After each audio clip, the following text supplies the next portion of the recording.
Parang musik ta?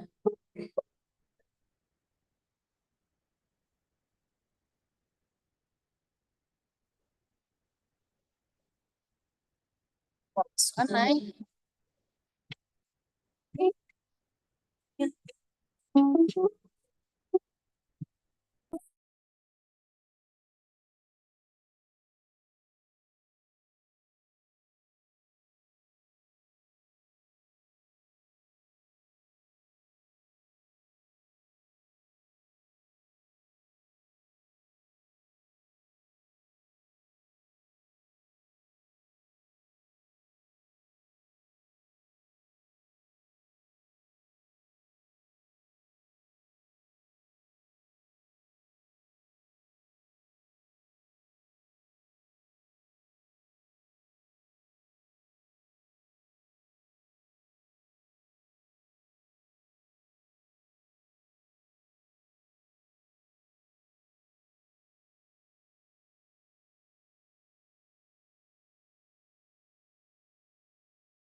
Assalamualaikum, Pak Gumamang. Selamat siang, Bapak. Selamat siang, Ibu. Boleh saya tes suara dulu? Boleh, Pak, silakan, Pak. Terdengar? Terdengar, bagus. Bagus sekali. Oke, terima kasih.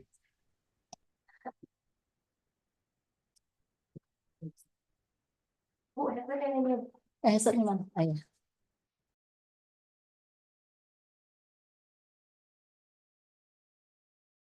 Lagi. Halo, Pak. Enggak, keluar boleh. Terlempar.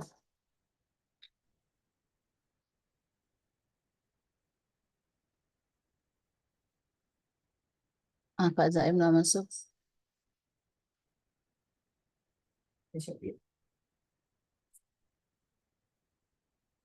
Dimas sudah join? Belum.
Tes, tes.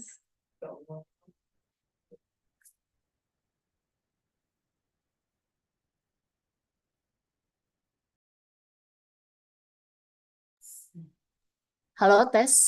Tes. Mantap. Oke, bisa dengar suara itu. Halo, Pak Jati, Pak Zaim. Halo, gimana Oke. Willy? Ya, Pak. Pak Jati Di udah kantor, masuk juga tadi. di Iya, kantor di mana nih? Iya, Pak, kami di di kantor, kantor. Pak. Pak Jati, Oh iya, Pak Edman dulu. aku ini belum share. Dimas ya. Dimas. selamat siang Pak Jati. Mana Dimas? Ah, ini nih. Nah, Dimas sudah Ibu admit.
Banyak wajah-wajah gemo ini.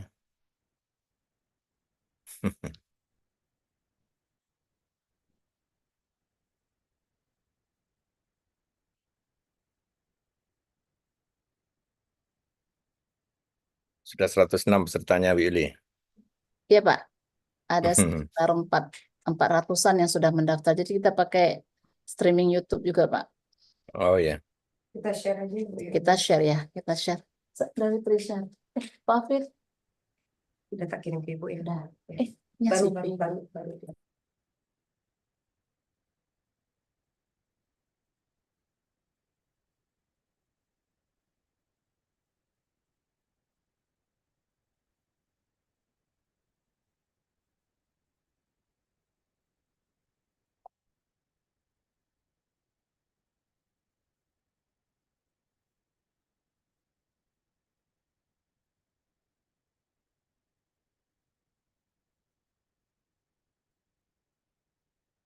share screen-nya udah dihidupkan Bu Willy, biar bisa Pak Jati share.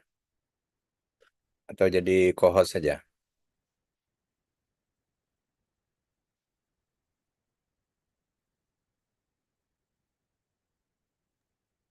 Bapak dan Ibu, kami ingatkan juga kalau webinar ini kita sudah menggunakan background-nya. Silakan di-download dan dipasang nanti.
Ibu, lagi di mute ya Mas? Okay, Bapak dan Ibu, we are going to start. Alright. Assalamualaikum warahmatullahi wabarakatuh. Waalaikumsalam.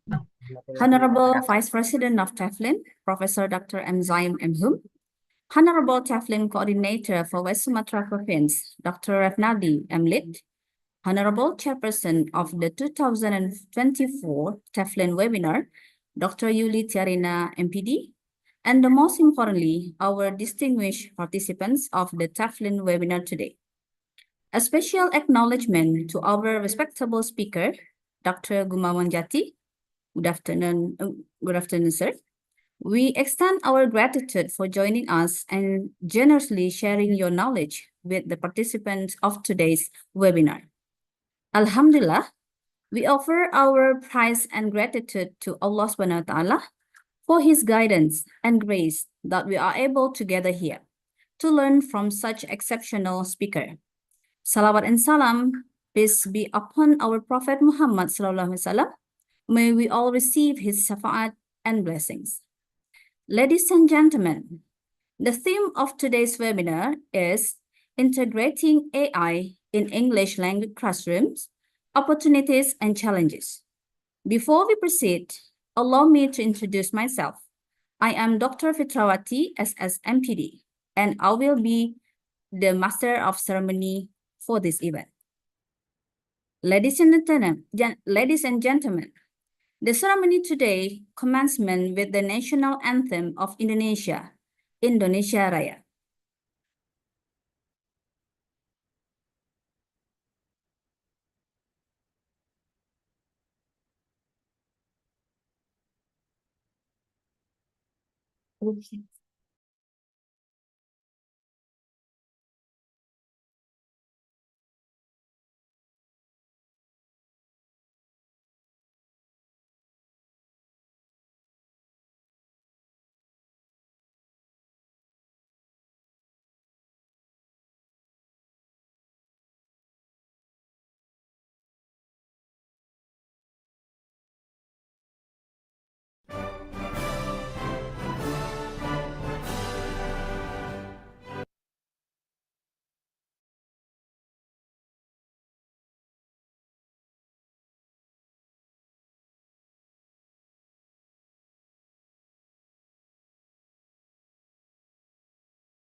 Ladies and gentlemen, To lead today's dua recitation, it is our pleasure to invite Rifki Oktaviandri Mhum.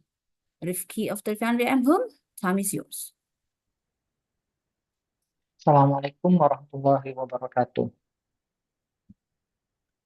Bapak Ibu yang berbahagia, marilah sejenak kita berdoa agar kegiatan kita ini diberkahi dan diberikan kelancaran oleh Allah Subhanahu wa taala. Izinkanlah saya memimpin doa dengan cara Islam.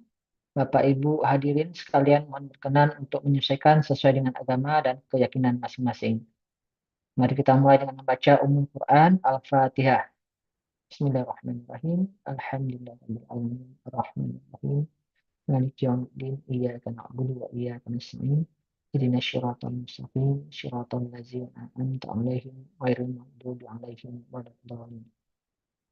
A'udzubillahi minasyaitonir rajim. Bismillahirrahmanirrahim. Alhamdulillahirabbil alamin wassalatu wassalamu ala asyrafil anbiya'i wal mursalin wa ala alihi wa sahbihi rasulillahi ajmain. Allahumma fir lana ya Allah dzunubana wa liwalidayna warhamhuma kama rabbayana shighara. ولجميع المسلمين والمسلمات والمؤمنين والمؤمنات الأحياء منهم والأموات وتبع بيننا وبينهم الخيرات رب اغفرهم وارحم أنت خير الراحمين ولا حول ولا قوة إلا بالله العلي العظيم. Ya Allah ya Rahim, siang ini kami berkumpul di ruang Zoom ini untuk mengikuti webinar TEFLIN Chapter Sumatera Barat dengan tema Integrating AI in English Language Classrooms, Opportunities and Challenges. Berkati, ridhoi, dan lancarkanlah kegiatan kami ini dari awal hingga akhir. Ya Allah ya Qawi, berikanlah kami kekuatan, kesehatan, ketenangan hati dan kejernihan pikiran, agar kami dapat mengikuti kegiatan ini dengan sebaik-baiknya. Jadikanlah kegiatan ini sebagai amal kebaikan bagi kami di sisi-Mu ya Allah.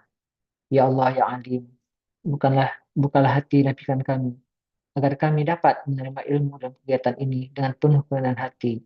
Berikan kepada kami kebijaksanaan dan jauhkanlah kami dari sifat sombong dan tinggi hati. Ya Allah ya Rahim, jadikanlah kegiatan ini sebagai sarana untuk mempererat tali persaudaraan antara kami, memperluas jaringan, dan meningkatkan kontribusi positif kami bagi perkembangan ilmu pengetahuan. Ya Allah ya Ghafur, ampunilah segala dosa kesalahan kami, dosa orang tua kami, dosa guru, dan dosa-dosa kami yang sudah memberikan ilmunya kepada kami. Berikanlah mereka kemuliaan dan angkatlah derajat mereka di sisi-Mu ya Allah ya Rabbal Alamin. Rabbana hab lana min azwajina wa dzurriyyatina qurrata a'yun waj'alna lil muttaqina imama.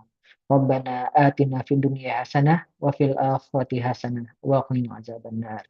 Subhana rabbika rabbil izzati amma yasifun wa salamun alal mursalin walhamdulillahi.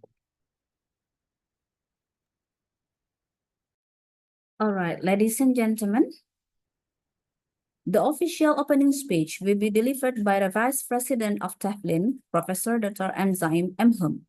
To Professor Mzaim, we invite you to open the event officially. Thank you, Bu Fitrawati. Can you hear my voice? Okay, thank you. Assalamualaikum warahmatullahi wabarakatuh. Honorable the Chair of TEFLIN West Sumatra Chapter, Bapak Dr. Refnaldi M. Lid, the Chairwoman of English Language and Literature Department FBS UNB, Bu Dr. Yuli Tiarina, MPD, and also the Chair of the Committee for this webinar, the distinguished invited speaker, Bapak Dr. Gumawang Jati, participant ladies and gentlemen, good morning. First and foremost, I would like to welcome the speaker, Dr. Gumawang Jati, and participants who have come all the way to participate in this webinar with the theme Integrating Artificial Intelligence in English Language Classroom, Opportunities and Challenges, conducted by TEFLIN West Sumatra Chapter. We are very delighted to have you all to participate in this webinar. I would like to take this opportunity to express my sincere appreciation to the Chair of TEFLIN West Sumatra and the Chairwoman of English Language and Literature Department, Faculty of Languages and Art, Universitas Negeri Padang, who has held this webinar as a part of academic activities of the TEFLIN, Teaching English as Foreign Language in Indonesia, as a professional organization of English teachers and lecturers in Indonesia. May all the good deed and hard work of those I have mentioned be well rewarded by Almighty God, Allah Subhanahu wa Ta'ala. Ladies and gentlemen, TEFLIN West Sumatra chapter organizes some academic activity every year. This webinar is one of the activities held by TEFLIN West Sumatra chapter. The theme of this webinar is Integrating Artificial Intelligence in English Language Classroom, Opportunities and Challenges. It's really relevant to the need of current and future situation of teaching English as a foreign language in Indonesia. Artificial intelligence plays a significant role in English language teaching in Indonesia with the various applications aimed at enhancing the learning experiences.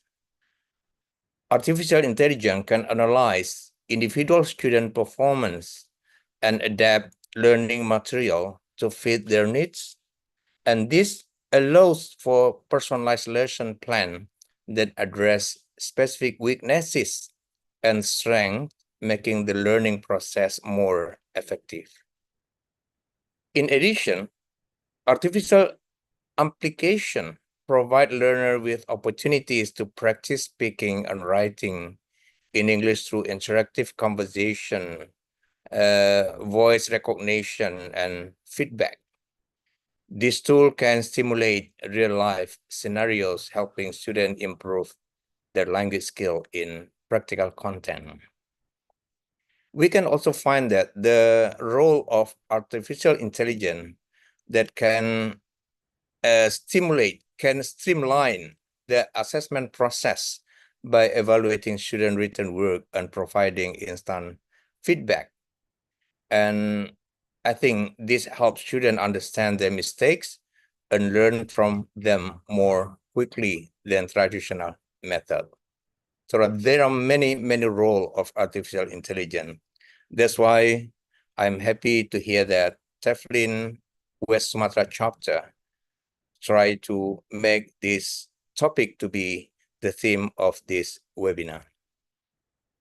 And we can also find that artificial intelligence tool can assist teacher in creating lesson plan, quizzes, and other teaching material tailored to the need of their student.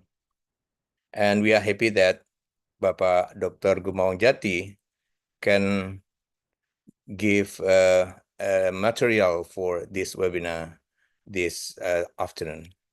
Ladies and gentlemen, allow me to express my most heartfelt thanks to the invited speaker, Dr. Gumawan Jati, and all the participants of the webinar. I hope that all participants will enjoy this webinar. I thank you all and wish you a successful webinar. By saying Bismillahirrahmanirrahim, hereby I declare that webinar TEFLIN West Sumatra chapter with the theme Integrating Artificial Intelligence in English Language Classroom Opportunities and Challenges is officially open. Thank you very much. Wabillahi taufiq wal hidayah. Wassalamualaikum warahmatullahi wabarakatuh. Waalaikumsalam warahmatullahi Waalaikumsalam warahmatullahi wabarakatuh. All right, thank you, Professor M. Zaid.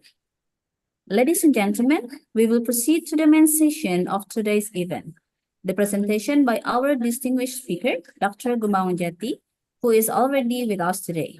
The session will be moderated by Dr. Yuli Tiarina, MPD. So, to Ibu Yuli Tiarina, we invite you to begin the session. Okay, thank you very much, Bu Fitrawati. Hi, everyone. Hello. Hello. Am I audible? Hello. Hello. Yes. Hello. Hey, Assalamualaikum warahmatullahi wabarakatuh. Waalaikumsalam warahmatullahi wabarakatuh. Warahmatullahi wabarakatuh. Alhamdulillahirrabbilalamin. All praise and thanks be to Allah, the most merciful, the most compassionate, for granting us the opportunity to gather here today in our annual TEFLIN webinar West Sumatra chapter. And may peace and blessing be upon our beloved Prophet Muhammad. Allahumma salli ala Sayyidina Muhammad wa ala ali Muhammad, the last messenger and a role model of guidance for our humanity. Siang-siang makan bakwan. Good afternoon, everyone. Good afternoon. Okay. Thank you for joining us today for the webinar, Integrating AI in English Language Classroom, Opportunities and Challenges. My name is Dr. Yulita Rina, and I'll be your moderator. We are excited to have you all here with us, and we hope you gain valuable insights from our sessions today. Before we begin, let me introduce our speaker for today's session. We have a famous and inspirative speaker, Dr. Gumawang Jati. Who doesn't know him? I may not read all the CV. If I read it, it will take hours because he has many achievements. So I just want to say that completed his doctorate program from Universitas Pendidikan Indonesia. Dr. Gumawan is an English lecturer of Institute of Technology Bandung and also the president of ITELL, Indonesia Technology Enhanced Language Learning. It is an association for language educators, practitioners, scholars, and educational technology enthusiasts.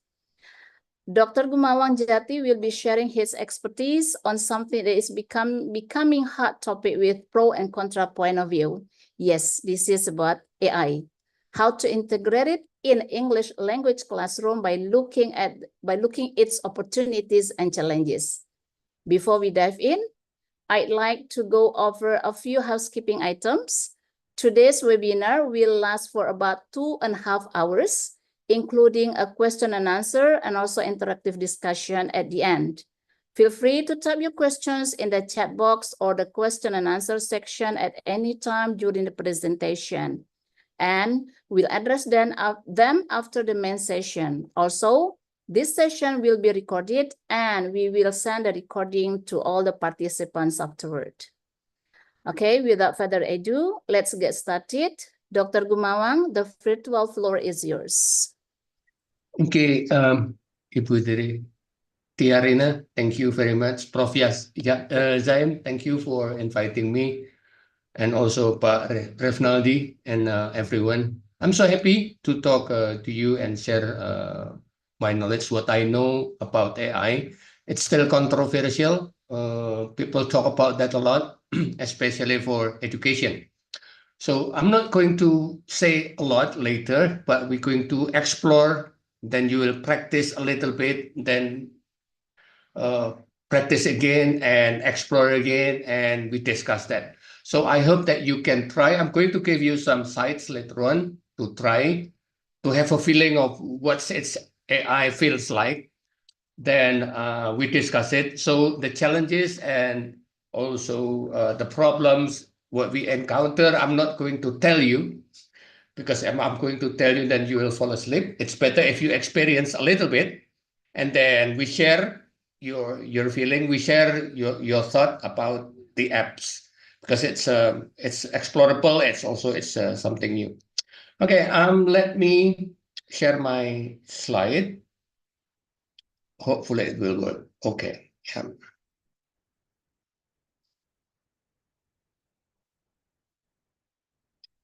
Okay, so we have integrating AI in English language classroom, opportunities and challenges. I'm not going to talk about the classroom, but more on teachers. How can teachers take the opportunities and also encounter some challenges later on? Yeah, because integrating in the classroom, there will be a lot of problem. Maybe the student will not have the access, maybe they will not have the mobile and so on and so on. Yeah. So it's more on how teachers will take the opportunities and encounter some challenges. So it got around three menu, more or less. So what is AI? And then I'm going to talk a little bit about basic prompting when we talk about generative AI. Then AI for lesson planning, because lesson planning is it's a hard word time consuming, blah, blah, blah, blah, blah, a lot of format, confusing. We have to consider a lot of things and so on. So we're going to look at how AI can help us or help teachers in preparing the lesson. Yeah. So to start with, I'm going to ask you one word about AI. I'm going to share the link in the chat box, and then you can participate in this. Yeah. Okay, let me put it in. Let me put it in the chat box. Yeah.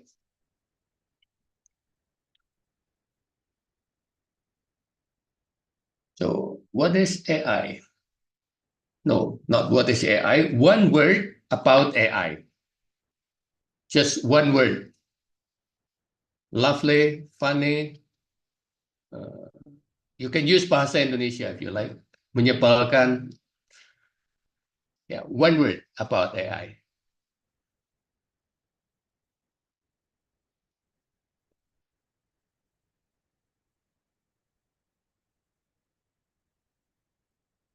No, not in the chat box. Click the link and then put your answer there. Not in the chat box. Some of you said helpful. Technology. Okay. Not in the chat box. You can click the link and then okay, here is the link. Yeah. In the chat box, some of you said practical, make things easier or helpful. Okay, thank you.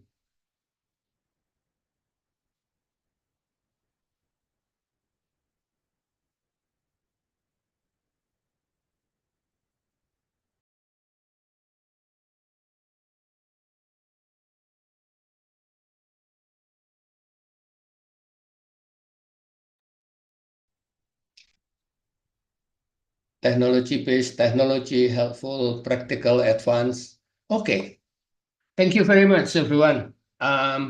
Most of you mentioned helpful, it's like 15 here vote for helpful. And one said dilemma.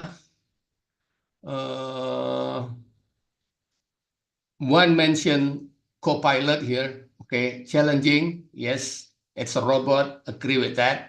Yeah, but most of you mentioned the word helpful. Let me refresh once more time, and let's see.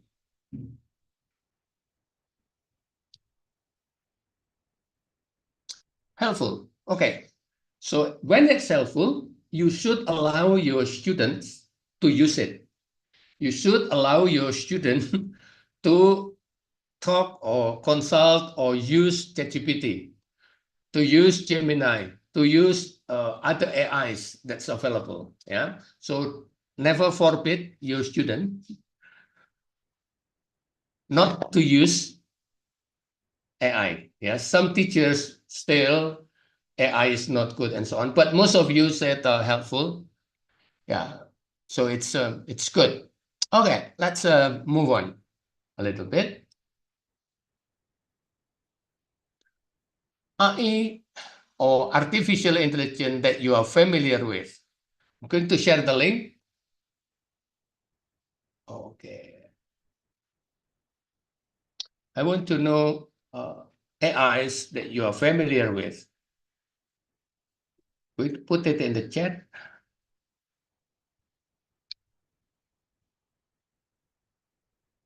Okay. Not in the chat box, but click the link.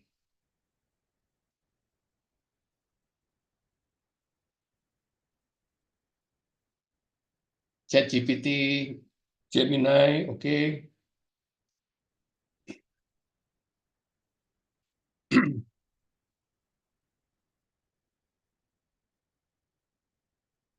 ChatGPT, character AI, thank you. Perplexity, brilliant.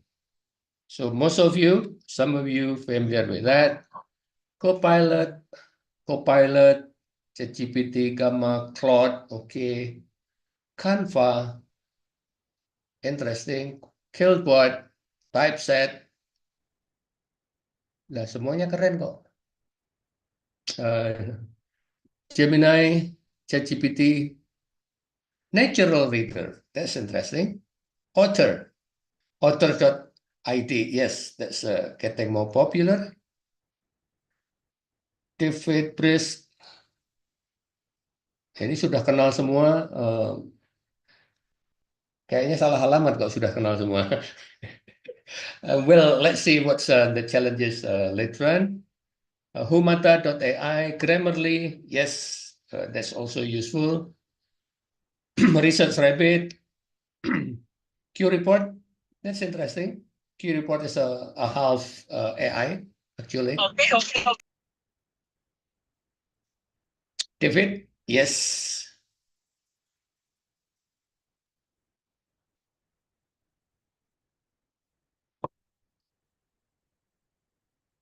Okay, ChatGPT Semantic Scholar. Yeah, that's good for research. Perplexity, Gamma, and others. Yeah, okay. Cannot open it, sir. Okay, I'll try this one.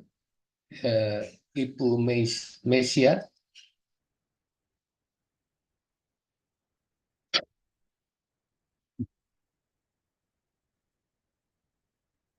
Okay, so most of you familiar with a lot of AIs.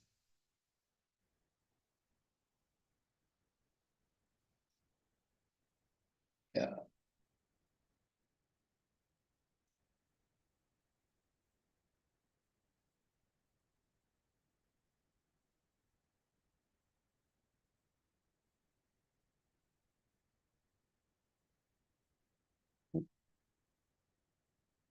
Okay, good. Connected papers, Site AI, yeah. Some of you are really advanced at this. Later, I want you to share how you feel, what challenges, and what benefit that you get from this AI. Yeah. Okay, thank you, everyone. You can continue and writing in the board and Padlet and see. Let me continue with my next slide.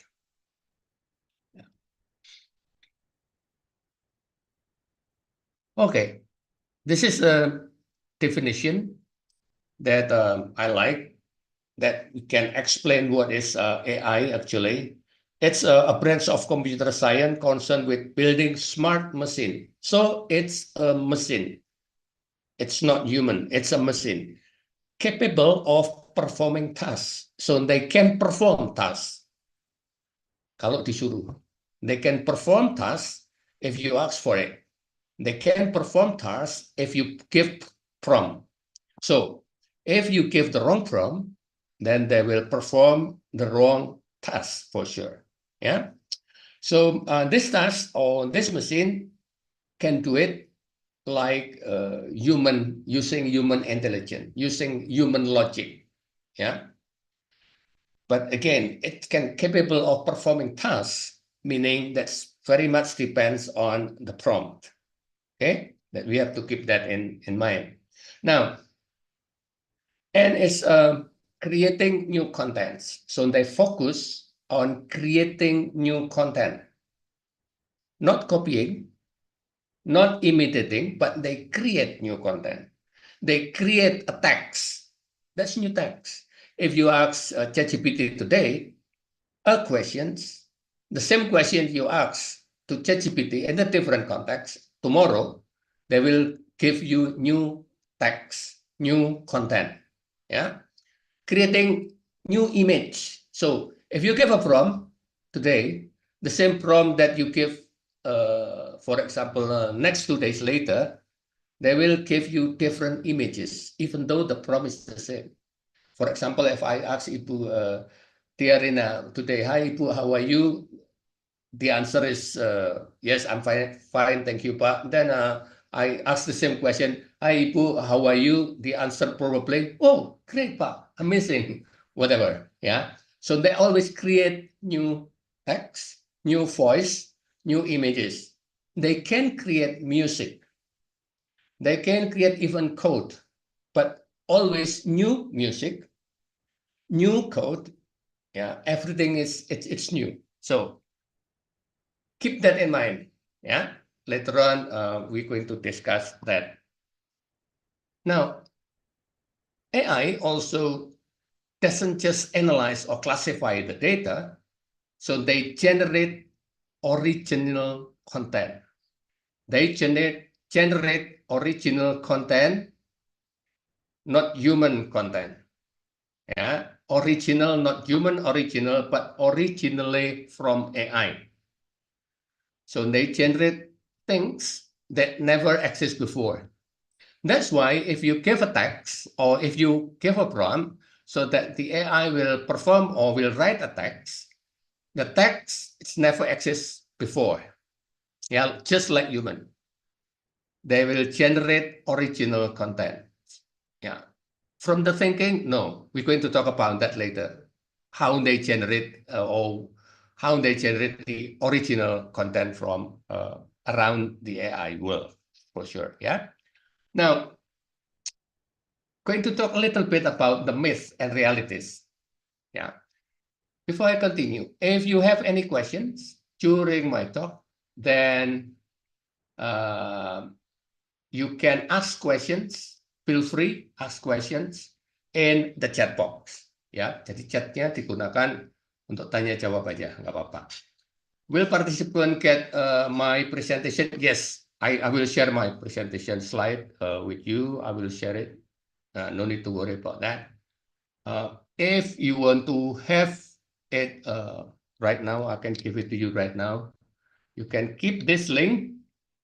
Then you will see my presentation. I will keep it there, will not erase that. Yeah, so type your questions there. Or if that's urgent, because this is going to be a very long webinar, 2.5 hours, you can also open your microphone. Yeah, so in that way, we can interact one another. Now, myth number 1. Generative AI can replace human teachers. A lot of people ask, yeah, AI will replace human teachers. No, they will assist teachers, not replace them. For example, you have a pronunciation, AI will help with the pronunciation. Yeah, will replace, assist the teachers to give a tutorial, yes, but not the teaching. As a tutor, yes. As a consult in a certain part of the teaching process, yes. But they cannot educate. Why? They generate, back to the definition, they generate content. Yeah? They can take or perform tasks. So the teacher gives the task to the AI, then the AI will assist the student. Jangan dibayangkan AI-nya ujuk-ujuk terus taktik-tuk sama siswanya, nggak mungkin. Ya, if your student is very active, then the student will ask help from the AI. Then the AI will give a help. Betul atau tidak helpnya? Correct atau tidak? That's another matter. Because they create something, they create text based on the prompt. If the student is clever enough, keep asking question, might get the correct answer, but might not get the correct answer. Yeah. Do you know or do you have an ideal framework or procedure to generate the best answer? No, we cannot dictate the AI. We cannot dictate the robot or ChatGPT, for example. You cannot dictate Gemini. Yeah. So you have to keep asking the question. They will give you a lot of information, a lot of work. Then the human should use our brain to think and to draw conclusion. Do not ever think that AI has brain. No, they don't have brain. Yeah. So AI can generate content, provide insight probably, but the lack of creativity, the lack of thinking. their lack of initiative. If, for example, if you ask a robot to go from Bandung to Padang, they will go directly from Bandung to Padang, arrive in Padang, finish. But if I ask human, okay, go from Bandung to Padang, they will learn along the way. They will learn how to get on the plane or how to get on the bus. They will learn around what they see and so on. If you ask robot, no. They will go from Bandung to Padang, arrive there and say, sir, I arrive in Padang. That's your prompt. Ask me to go to Padang. So here I am in Padang. Yeah, just to give illustration. How is the accuracy of AI? Ibu Nurjana asking that. The accuracy, it's very much depends on the data. For example, the data from ChatGPT. ChatGPT, the data mostly taken from North America. Very North America. So if you're doing research in Europe, for example, or in Indonesia, for example, and you get some data questions, the answer probably will be incorrect. The context will be in North America. Yeah. So you can get something from the AI, but again, as human, we have to think about that and make decision. Yeah. So myth number 2, related to Ibu Nurjana question. Always accurate and reliable. No, not always. Sometimes inaccurate or misleading. For example, I played teka-teki silang dalam bahasa Inggris. Then I got confused because it's very hard. Then I asked ChatGPT. ChatGPT cannot answer that. I open the dictionary, then the dictionary will give me the answer. Yeah. So ChatGPT, Gemini, Perplexity, they can make mistake. They very much rely on the data they were trained on. Yeah. If the data is biased, if there is a mistake in the data, then they will make some mistake as well. So later on, when I'm going to show you some AI, for example, TEFLIN, some of you mentioned TEFLIN, and also BRISC, yeah, you have to evaluate the content that they produce. Apakah itu quiz, apakah itu lesson plan, apakah itu text, or whatever. It looks perfect, looks very good at the first glance. But you have to look at that carefully because it's generated by AI. Yeah, okay. Thank you. Here, there is a question. Start from Ibu Abbas Yahya. How could we face plagiarism on student tasks? Because AI works so accurate. No, that's not very accurate. But when you're asking for plagiarism, it's two things. Gini, AI is in a digital world. Plagiarism, it's a set of rules untuk sesuatu yang bukan digital. For printed material, yes. Yeah. In a digital world, plagiarism, it should be different. And human, like us, we haven't really defined how and what and so on and so on. Yeah, because it's something new. So, plagiarism yang printed materials, kalau diterapkan di dunia digital, pasti tidak pas. Perlu adjustment. And we haven't done that. Yeah. We haven't really agreed on plagiarism in the world of digital. Ya, jadi mungkin orang sekarang bingung. Ya, plagiarism itu untuk printed materials, tapi plagiarism in a digital world, that should be something new. The UNESCO is still working on that. A lot of universities and scholars are working on that. That's what I can say, Ibu Abbas. Probably that will menjadi agak paham sedikit sekarang kalau plagiarism memang tidak bisa diterapkan begitu saja, ya. How about data privacy? Is it safe? Okay, AI and data. When you use ChatGPT, ChatGPT learn from you. When you feed the data, yang pakai Pro, itu kadang-kadang tesis mahasiswa dimasukkan dan segala macam, meaning that you give the data to the AI. The AI might use it, might not use it.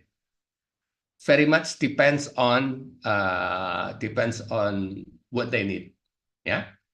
So to give you illustration, there are a lot of AI that can translate languages, and a lot of big companies, translation companies, yeah, they will not use AI. They'll use human translator karena yang diterjemahkan hal-hal yang berbentuk rahasia. Ya, they will not give it to AI. So data privacy, yeah, there is no rule and regulation that's very clear. Ya, a lot of people tidak hati-hati dan seterusnya. But if we don't give our data as well, then we cannot get the access. Jadi agak-agak susah juga. Ya kan? Kita butuh ngasihin datanya, tapi kalau kita nggak ngasihin data, dia nggak ngajarin juga. So think about that. Cara yang terbaik. If your data is a very important data, rahasia banget tentang kehidupan berbangsa dan bernegara, umpamanya. Ya, then don't use AI. My advice. If you're a lawyer or you are a doctor or you're working with some state very secret things, then better not use a lot of AIs. Yeah. So data privacy, it's become concern. Yes, because to understand, the AI will respond to you if you are open to the AI. If you are not open to the AI, you are not honest to the AI, then the AI will give you the wrong information. Jadi agak susah juga, gitu ya. So think about that. But it's a very good question from Ibu Milda Hayani. Ya, is there a tendency here? Yes, ada nanti pasti. And what stage we introduce AI to our students? Very good question. Elementary, junior high school, there are a lot of AIs, Ibu Lasmi. So use your sense as a human and as a teacher. Coba dulu, then you can make the decision. Ya, there is no rule or regulation yet so far. Sedang dibuat sih, tapi kayaknya masih agak jauh selesainya. Yang untuk perguruan tinggi sudah selesai, saya sudah baca, tapi that's still talking about general thing. For a specific use, then you should decide as a teacher on that. Yeah. The role of the teacher to control the students, play the AI with them. Nanti kita lihat, moga-moga nanti di ujung setelah 2,5 jam become clear, Ibu Lasmi. Ya. Attendance link, ya nanti ada, tenang aja. Can AI bring the human to unlock new skills? Probably. It's very much depends on the prompt. Are there any examples? Yes, there will be. We will play around with that. Yeah. Thank you for the questions. Let's move to number 3. AI can understand and interpret context as well as humans. Yeah. This is the weakness of the AI. They don't understand the context. They don't understand the surrounding. Tadi saya memberi contoh kalau AI disuruh membuat perjalanan dari Bandung ke Padang. Yeah, they will just go to Padang without looking at around and so on and so on. They will not experiencing the context. They will not have the contextual awareness. They are not aware. Yeah. So when you give a prompt, you have to put that in a context somehow, so that the AI will be aware a little bit about the context. Jadi konteks itu perlu diberikan. Jangan tiba-tiba bertanya, who is Mr. Kumawang Jati? Ya, AI-nya nggak ngerti. Ya, kalau itu tanyanya Google, search engine. Jangan perlakukan AI seperti search engine. Ya, because AI is not a search engine. Search engine is trying to find the information. AI is generating new content. Kadang-kadang salah juga. Suruh search pakai AI, ya nggak nemu lah. AI, it's a generative AI, especially they will generate text or pictures or whatever. Yeah. So we have to provide the context so that the AI will provide the outputs that's close to the context that we want. Gitu ya. Nanti kita coba praktekkan. Okay. Now, I'm going to the question again. What about building student character and creative thinker and so on? That's too far. Ibu Penny, sorry, from Sulsel. Students characters dan segala macam di luar AI ya. Jadi student character dan segala macam itu, it's not a skills. AI lebih bagus memang to teach the skills only, but not characters, not attitude, not behavior. Human should teach that, not AI. How AI can assist, that's another matter. Yeah, but if you use, I'm going to use this AI so that the character of my student become blah blah blah blah. No, don't think that way. I'm going to use this method, blah blah. Probably I will use AI. Nah itu boleh. Tapi kalau maksain using AI enggak. AI is a very good for skills. AI diciptakan tidak untuk pendidikan. AI diciptakan untuk bisnis. AI diciptakan untuk mempercepat proses. AI untuk memperpendek proses dan seterusnya, bukan untuk belajar, bukan. Ya, jadi keep that in mind. Ya, jadi AI nggak boleh apa, kayak terus menjadi apa ya? Apa-apa pakai AI terus semuanya beres. No. Bukan itu, gitu ya. So creative thinker, problem solver, and so on, that's human, but not AI. AI might assist the process so that the problem solver tidak 1 bulan tapi menjadi 1 minggu gitu. Karena dirancang untuk bisnis, ya prosesnya menjadi lebih pendek. Can we use AI for inclusive? Yes, bisa. Yeah, but I'm not going to talk about that in this forum so far. Kita hanya untuk helping how AI can help English teachers and the challenges and so on. How about AI-based standard English proficiency test? Is it valid? Yes. For testing, that's perfect and very good. Mungkin ada yang pernah tahu English score. I'm going to type it in punya British Council. Itu English score. That's AI apps in your mobile. You can take the test. It's free, yeah, online, and then you will get the result right away. If you want certificate, then you have to pay. But if it's free, keren, dicoba boleh. I used that with my students, and the score is, for example, 300. And then I ask them to learn and study for 3 weeks, and then they'll test again, and the result is the same. So it's pretty accurate in that. Yeah.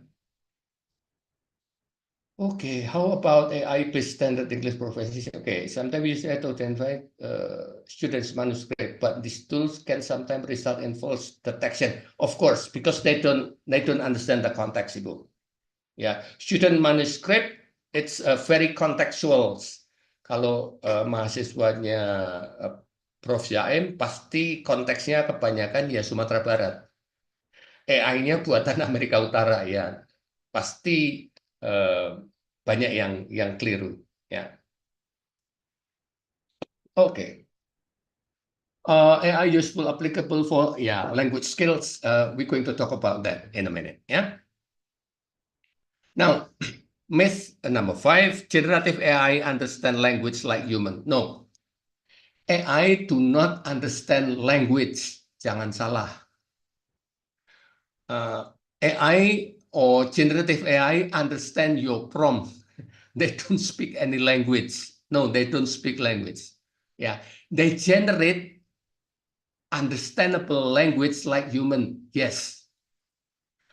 Ya, apakah ChatGPT itu tahu bahasa yang dia hasilkan, yang dia tulis? Enggak paham dia.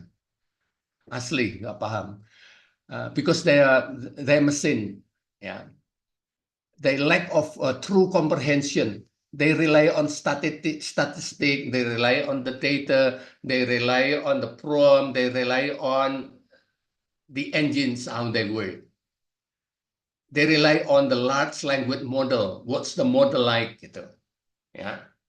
They can produce human-like text, they can produce human-like songs, and so on, and so on, and so on. But they don't like, or they don't understand the songs. They don't understand the image that they produce. Yeah. Hopefully that will give you illustration what's AI. Kalau dikasih definisinya, gitu ya. Kalau dikasih math begini, moga-moga menjadi lebih hati-hati, lebih teliti nanti kalau menggunakan AI. Okay. Now, this is basic prompting. Yang nemuin ini bukan saya, tapi Vinita Dewi. 2023 waktu kami dari ITEL main-main tentang prompting. There is a little bit formula here. Role, context, and task. Probably as sourcesnya kalau ada. So the role. Jadi kalau mau ngobrol sama ChatGPT, Gemini, or Perplexity, you have to explain the role first. For example, you have to introduce yourself. I'm a high school English teacher. Okay, terus konteksnya apa? I'm teaching narrative text. My student level of English is about C2. Jadi muridnya siapa, konteksnya kayak apa. Jelaskan dulu. So that the AI understand that. Then you can get the response later on. Mulailah AI-nya cari formatnya, language modelnya kayak apa, dan seterusnya, dan seterusnya. Ya. Then the task. Write me a narrative text about Indonesian traditional food.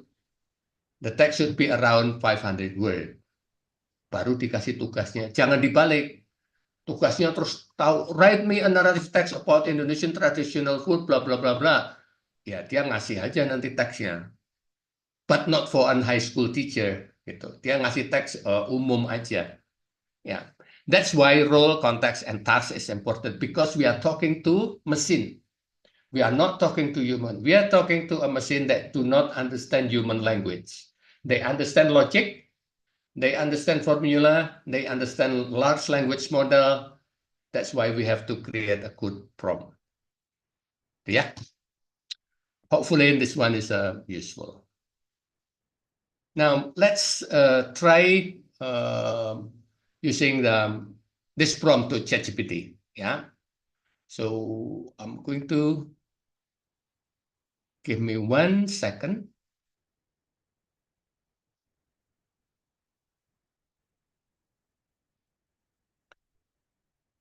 My connection is not that perfect, but that's okay. Okay.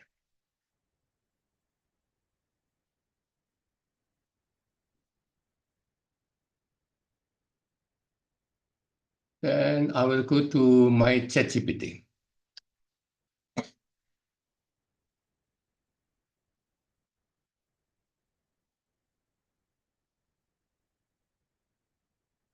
Okay, then I type it there. So I'm a high school teacher. I'm teaching English. Then the task, write me. Then I click enter.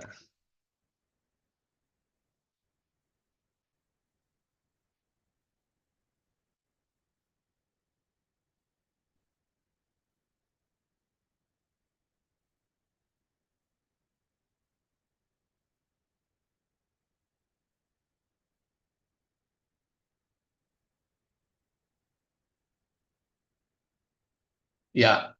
So here is the result of the narrative text about Indonesian traditional food, 500 words. Will I use this directly inside the classroom and just cut and paste and print it? Ya jangan. I have to look at it carefully. I have to criticize it. Yeah. jangan pernah dipakai pertama kali melihat, wow, enak banget hidupku gitu kan. But bukan itu, kita nggak boleh gitu. Justru guru bahasa Inggris sekarang, we have to be really careful using this kind of text. For example, the Legend of Sate, a journey through Indonesian culinary heritage. Ntar dulu, sate loh ini.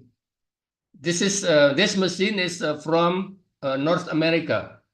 Okay, they're going to talk about sate, so probably will not understand the context. Let's have a look at it. Long ago, a quiet village nestled in the heart of Java, there lived a young man named Arif. He was a simple villager known in humble ways of strong connection, his land and community. The village, dan seterusnya. Vibrant festival where people would gather celebrate harvest bird wedding. However, the village had never been known for its food, which so nourishing like richness variety of. Ini dari sini, ini hubungannya sama sate opo? There is no relation with the legend of the sate. This is more about a young man named Arif. Yeah, it's about Arif and the village, but not yet about the sate. Okay, keep that in mind. Then we have to go one day while working in the rice field, he had a dream. His vision saw dan seterusnya. Satenya muncul dari sini. Do you think this one, is it too long? Or should I make it shorter? Because I want just the legend of sate. This first paragraph doesn't say anything about the sate. I'm going to introduce this to my students. My student is from West Sumatra.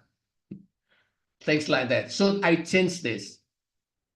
Kalau mau diubah bisa. Then you can, for example, click here, copy, then you can ask ChatGPT again, make it shorter.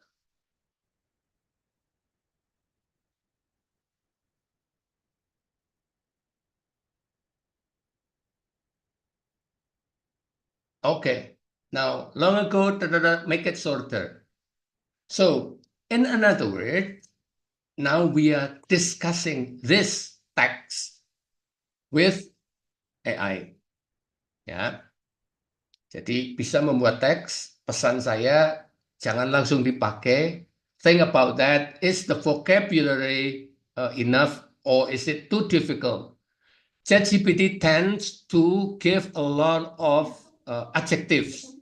Adjektifnya yang dari ChatGPT itu keren. Tapi kita harus hati-hati. Does that make sense or not? Yeah, a lot of adjective. That's for sure. Okay. Now that's ChatGPT. Okay. Now if I give this to Gemini,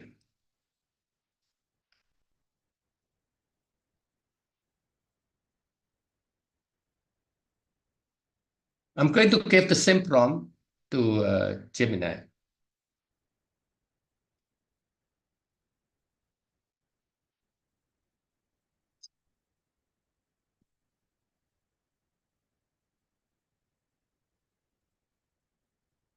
Ya, saya lebih suka yang punya Gemini kayaknya untuk saat ini.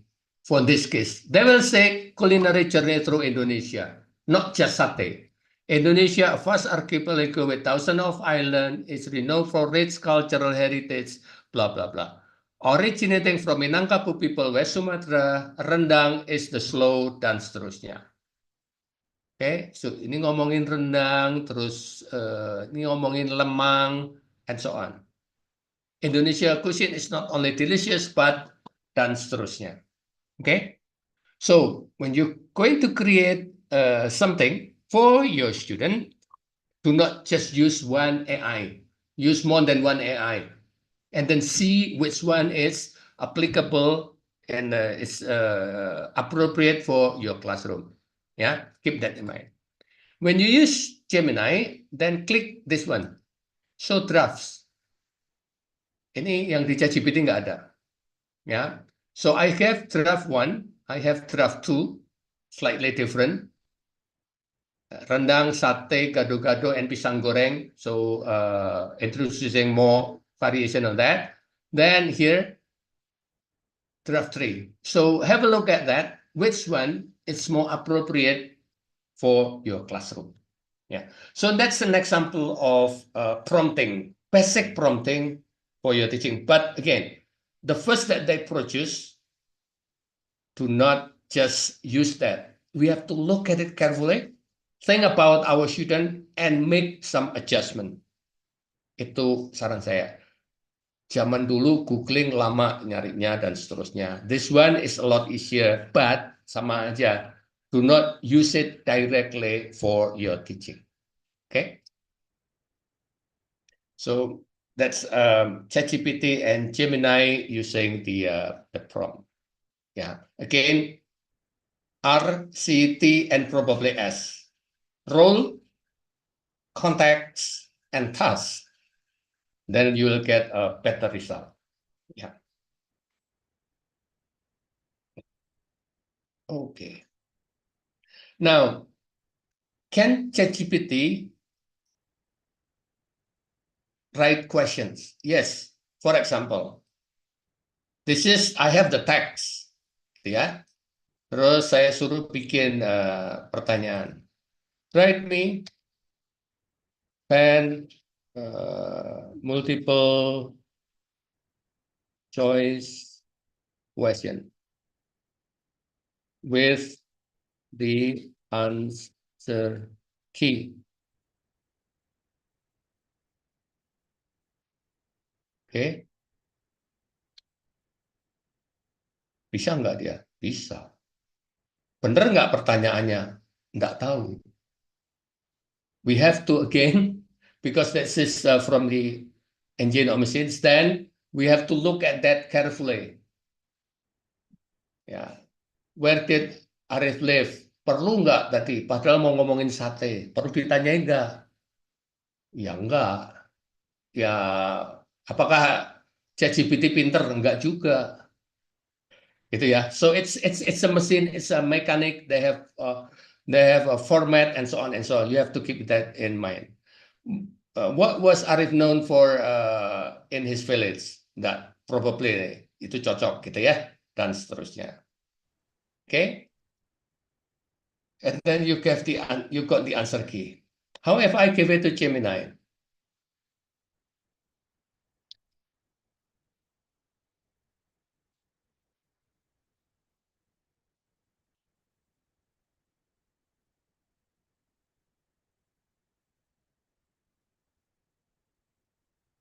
Okay. Which of the following popular Indonesian dish? Harus dibandingkan mana yang lebih make sense. Ya, because that's machine. Then again, Gemini, you have 3 options. This is another. This is draft 3. So you have draft 1, draft 2, and draft 3. Okay. Now going to the question first, Ibu Leni, I wonder if you could explain how can AI be used to support EFL college students with diverse learning need? Yeah, we're going to talk about that in a minute, Ibu. No need to worry. Now, Ibu Abbas ya, oh Papa Abbas ya. ChatGPT can help students at high school finding answer on their test. Then sir, finding answer mungkin tidak. Again, ChatGPT is generating new content. Gitu ya, not finding the answer, but they generate new content.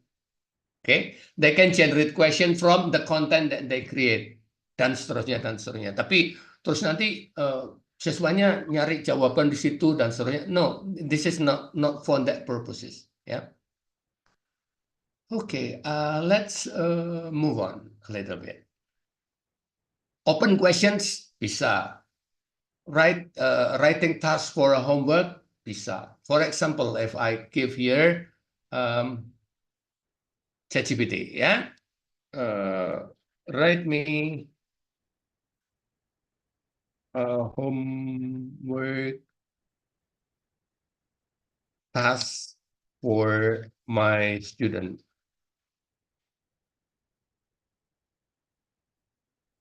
Narrative writing assignment, wah keren kayaknya gitu kan. Awas, jangan langsung dipakai. Have a look at that carefully and make some adjustment. Ya, di sini dikasih deadline dan seterusnya dan seterusnya. Okay, the format always look very good. The content, do not trust the content. You have to look at the content, yeah, and make some adjustment. Okay, if I give it to, for example, I give it to Gemini here.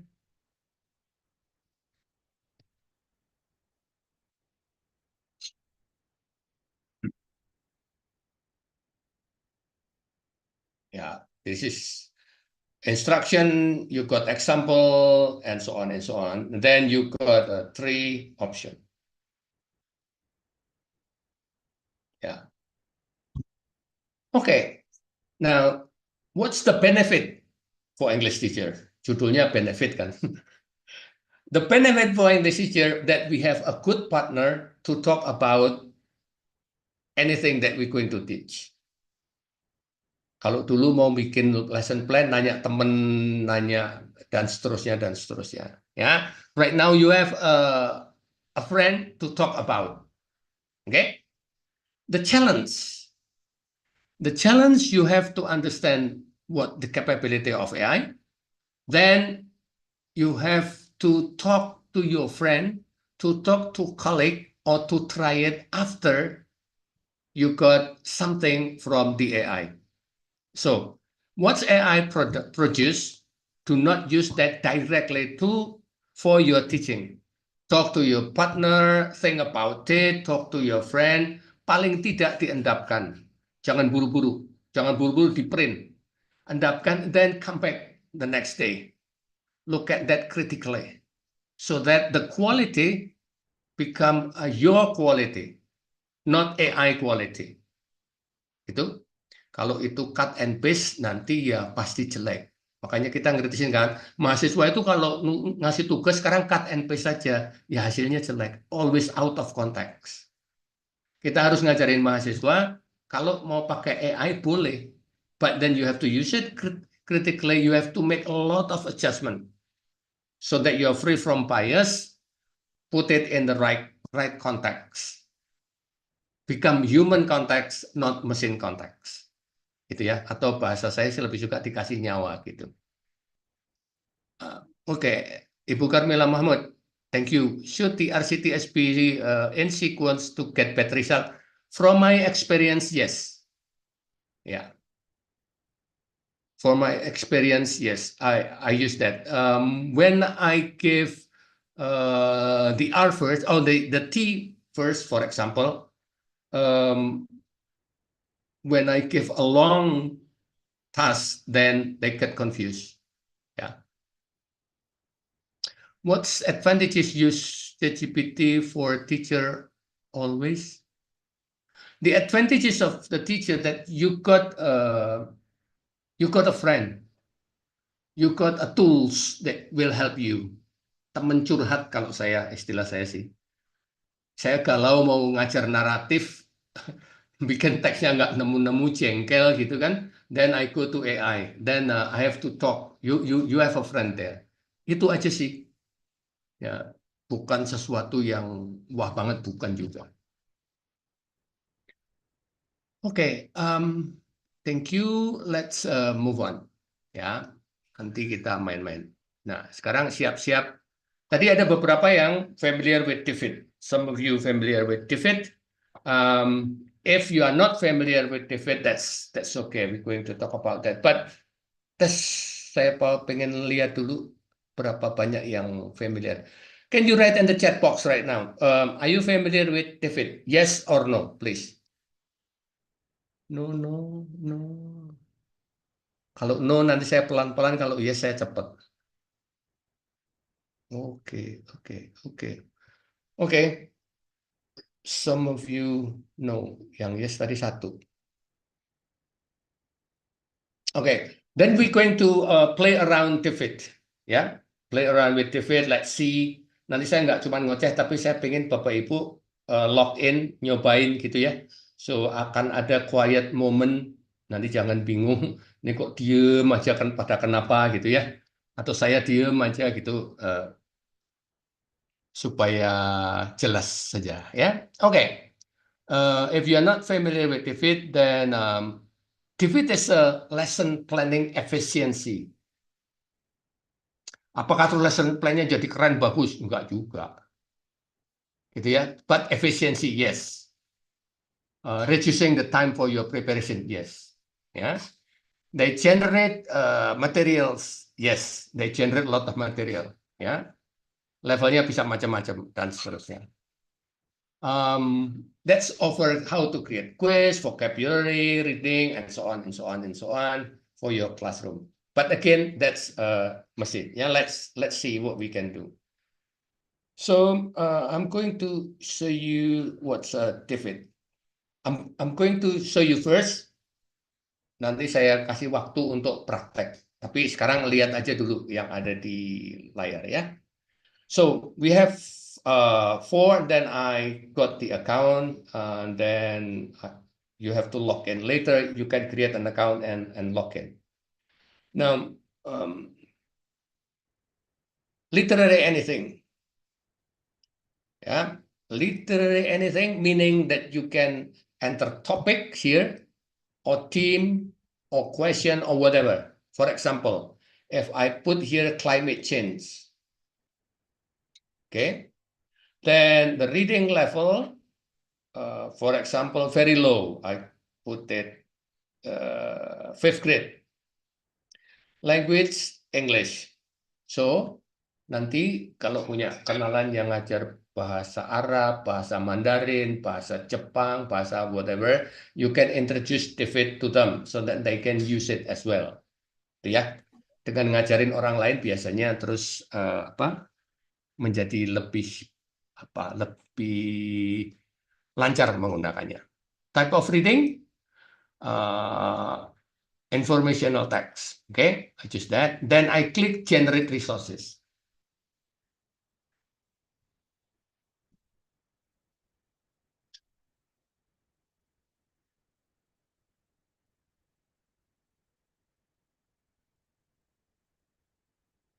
Yeah, then I got the resources. Wow.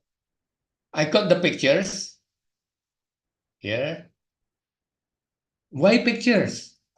When you teach, before you give the reading materials, then you give some pictures. Kan gitu kan? Pakai gambar dulu supaya dan seterusnya dan seterusnya.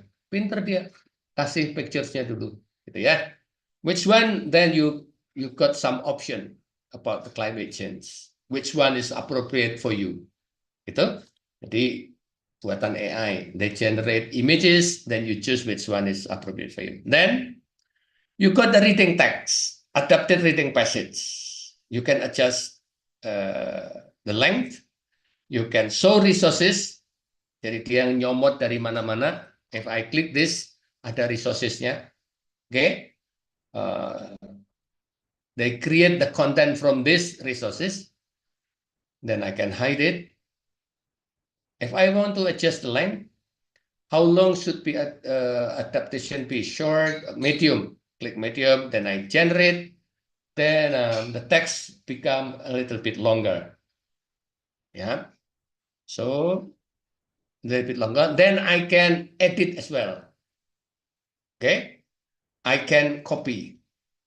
Kalau mau, you can copy this. Okay. For your materials later. Okay, then you have the summary. You can edit, you can copy.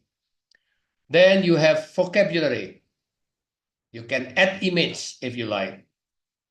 If you click this, you can give image here. Okay. Remove images. I can edit, then I can copy. Yeah. Atmosphere is a noun, and so on and so on. So you have vocabulary. Then you have multiple choice questions. add question, and then you can have a show answer. You can edit, you can copy, you can add questions. Yeah, multiple choice. You have here add question, show answer. This is for short answer questions. So answer over there, open-ended question. Yeah. So if you have TEFLIN, then you got all of this by just typing climate change. Temanya apa? Then you get that.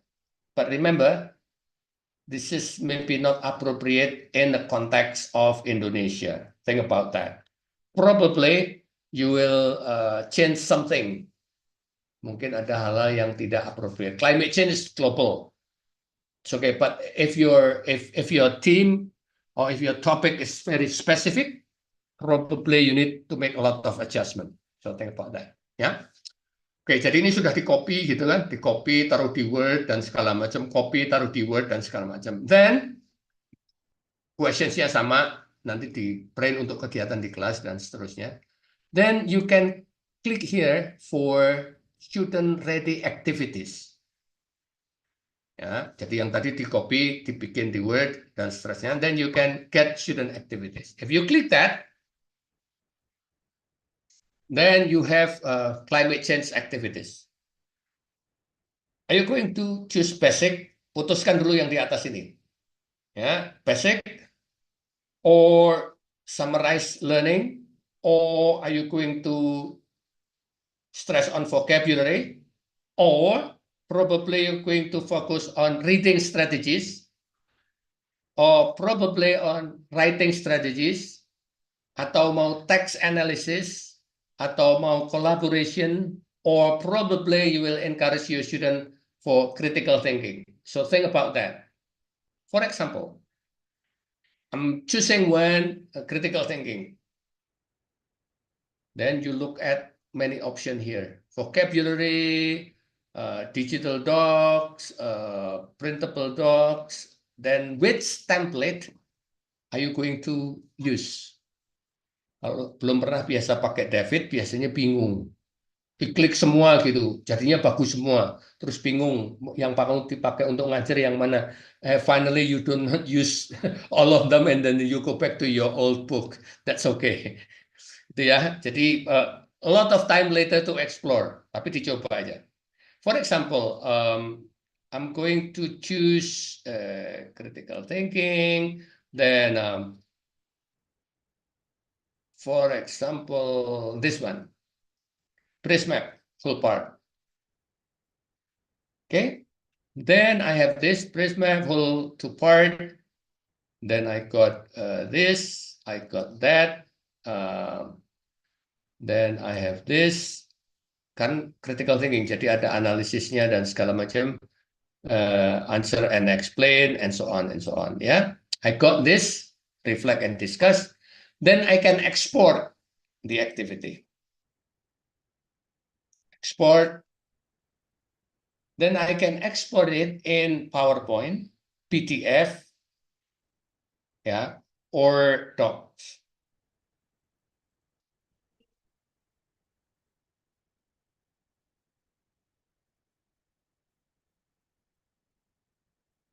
Okay, I need to close some of my application first. Yeah, then I download as a PPTX so that I can make adjustment. Yeah, climate change, save. That is already there. Then I open.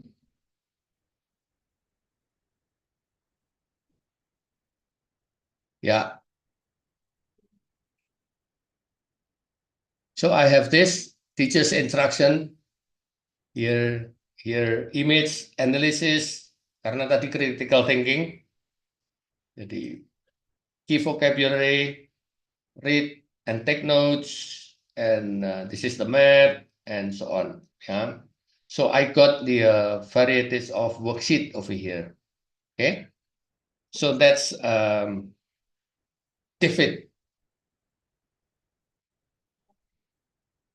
Yeah.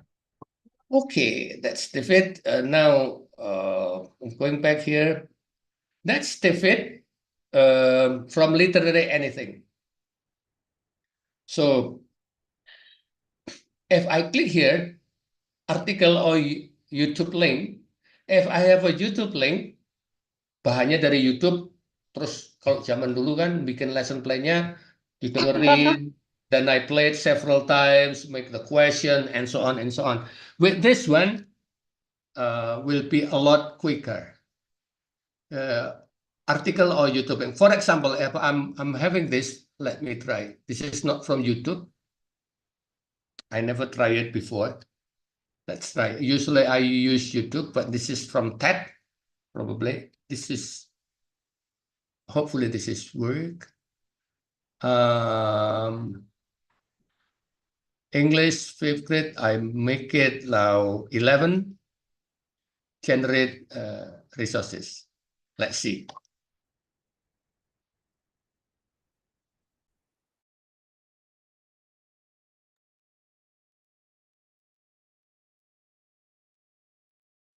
Yeah. So from TED, that's also possible. So I have a video, online video like YouTube and TED. Then I have adapted reading passage. Then I have the summary, I have the vocabulary, I have the multiple choice question, I have the short answer question, I have the open-ended prompt. Again, please edit and adapt for your student. Tapi paling tidak kita dapat draftnya. Ya. So, like AI, always make our life easier, everything become faster, and so on. Yeah. Then you can click get student activities, just the same like earlier. Yeah. Other than that, then we have also just 1 second. I'll start new. Yeah. Article, and then if I have a text, if I upload it or retype it or paste it there, then they will create the lesson plan. If I have a vocabulary list, I find this interesting. Kadang-kadang kita nyari mau ngajarin vocabulary A, B, C, D, E, F, tapi teksnya susah nyarinya. With this one is will help a lot. For example, let me go here. I'm going to give you the last example, and then I give you some time later on to work on. Okay, just bear with me a second.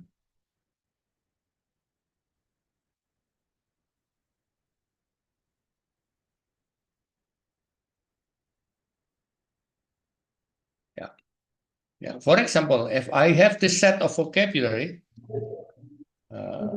then I give it to David here. Enak dibandingkan 11 create. yang pernah kita itu apa namanya? Berdua ya. Yang di kantin kita. Nomor 2. Okay. Ada yang bocor kayaknya. Okay, if I click generate, then they will generate text, they will generate questions, and so on around that vocabulary. Yeah. When you're teaching high school or you're teaching SMP or junior high, probably you will have a set of vocabulary. Then you're going to create text and so on. Probably David is the answer. This is the reading passage, summary, again, vocabulary. You have the multiple choice, short answer, open-ended. Then you can get students' activities. Okay. Now, what I want you to do to try this, I give you some time. I'm going to give you the link in the chat box.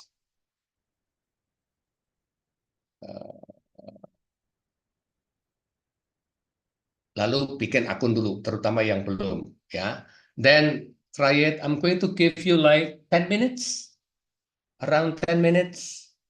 Then we discuss it after that, before I introduce you to another AI.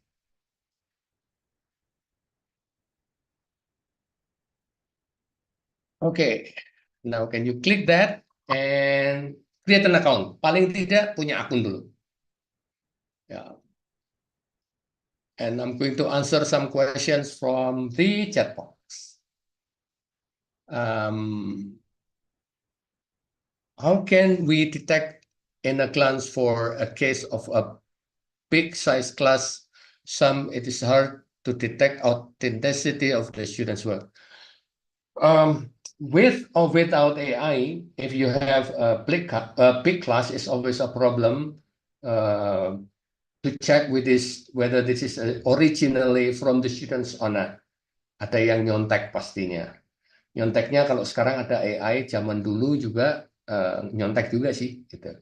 So the problem is not about the AI, but the problem is you have a big size of class. That's number one. Number two, how can we detect that? If you're working a lot with ChatGPT or you're working a lot of Gemini, then you can spot that very quickly. Yeah, if you ask me how, I don't know. You have to play a lot. You have to talk a lot with ChatGPT and Gemini. I can detect that very quickly. Sekarang kalau ada orang ngasih sambutan, saya cepat. Sambutannya dibuatkan ChatGPT atau Gemini atau bukan, atau sambutannya genuine. Ya, atau berapa persen nih dia sambutannya baca tidak diadaptasi sama sekali. I can detect that very quickly because I'm using that a lot. Gitu. Okay, mind blowing. Thank you. I've just created an account. So cool. Thanks. Teaching will be easier. Yeah, will be easier than before. Good. So that's the advantages. That's from Miss Destiny. But then the challenge, you have to look at that carefully, make some adaptation, yeah, and to be used for your class. Good.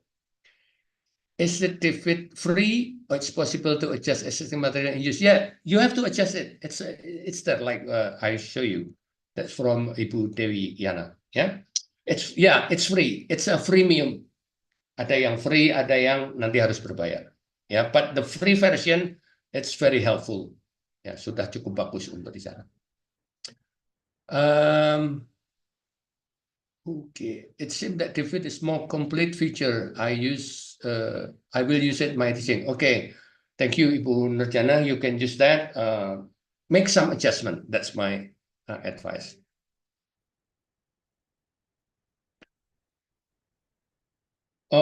Can David help teachers provide learning step according to the learning model and topic chosen? The topic chosen, yes. Learning model, no. A learning model, they have their own template. The learning model, you have to make some adaptation there. But from the topic chosen, they will give you the materials according to their templates. Yeah. Okay. Silakan yang belum punya akun, you can create your account. Ya.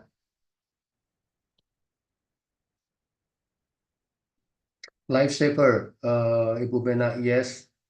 Nanti ada satu lagi yang saya kenalkan nanti. Lebih keren lagi. No. Yes, agree with you, Ibu Bena. That's good for differentiated materials. You can give different texts to your students with the same topics, with a different level of difficulty. Dipindah-pindah aja itu grade-nya, nanti David-nya akan memberikan teks yang bervariasi, tapi masih dalam ranah topik yang sama. Ya, no more scrambling to find just right content and so on and so on. Yes, agree. So differentiated instruction, differentiated materials, yes.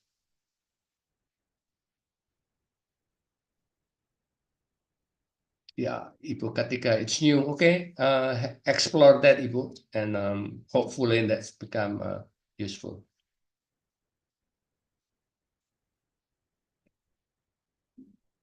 How about listening activity? Can we find it in Tiflin? Listening activities, yes, you can use YouTube. If you have a YouTube channel, YouTube address, or I'm using TED, for example, like this one. I can use it for listening activities with the questions. Then you can ask David to create the question. You can go to click Start New.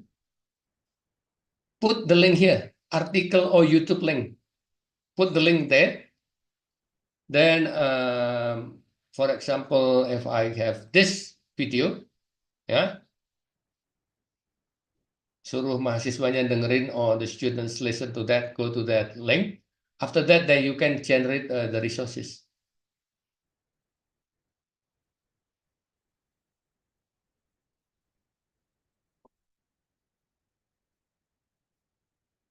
Yeah, so this is about the food.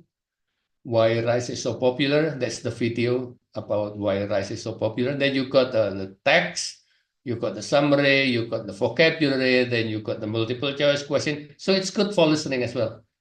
Ya. Tapi mungkin tidak cocok seperti listening yang diharapkan. So think about that. Ya, then you have to make some adjustment.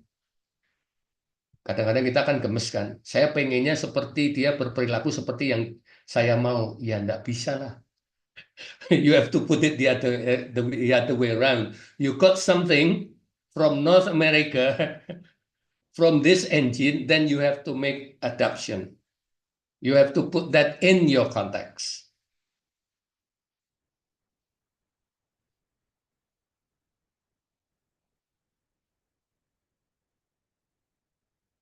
Okay, are you finished with TEFLIN? Can you type in the chat box yes or no, please? At least you should have an account.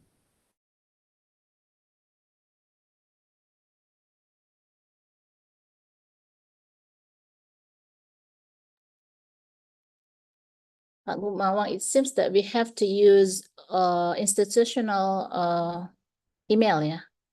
No, I'm using my Gmail, and that's okay. Oh, I tried to use my Gmail, but it is rejected. So I use the institutional one, it is accepted. Probably, because a lot of changes might happen. When I register, I'm using my Gmail. Oh, I see. Okay. Oh, with personal email. Oh, Yeah, yes. Okay. Maybe I'll try again. okay. This is very interesting, Pak Gumawang. Thank you, Yeah, Bu. many people say that AI is just only ChatGPT. No.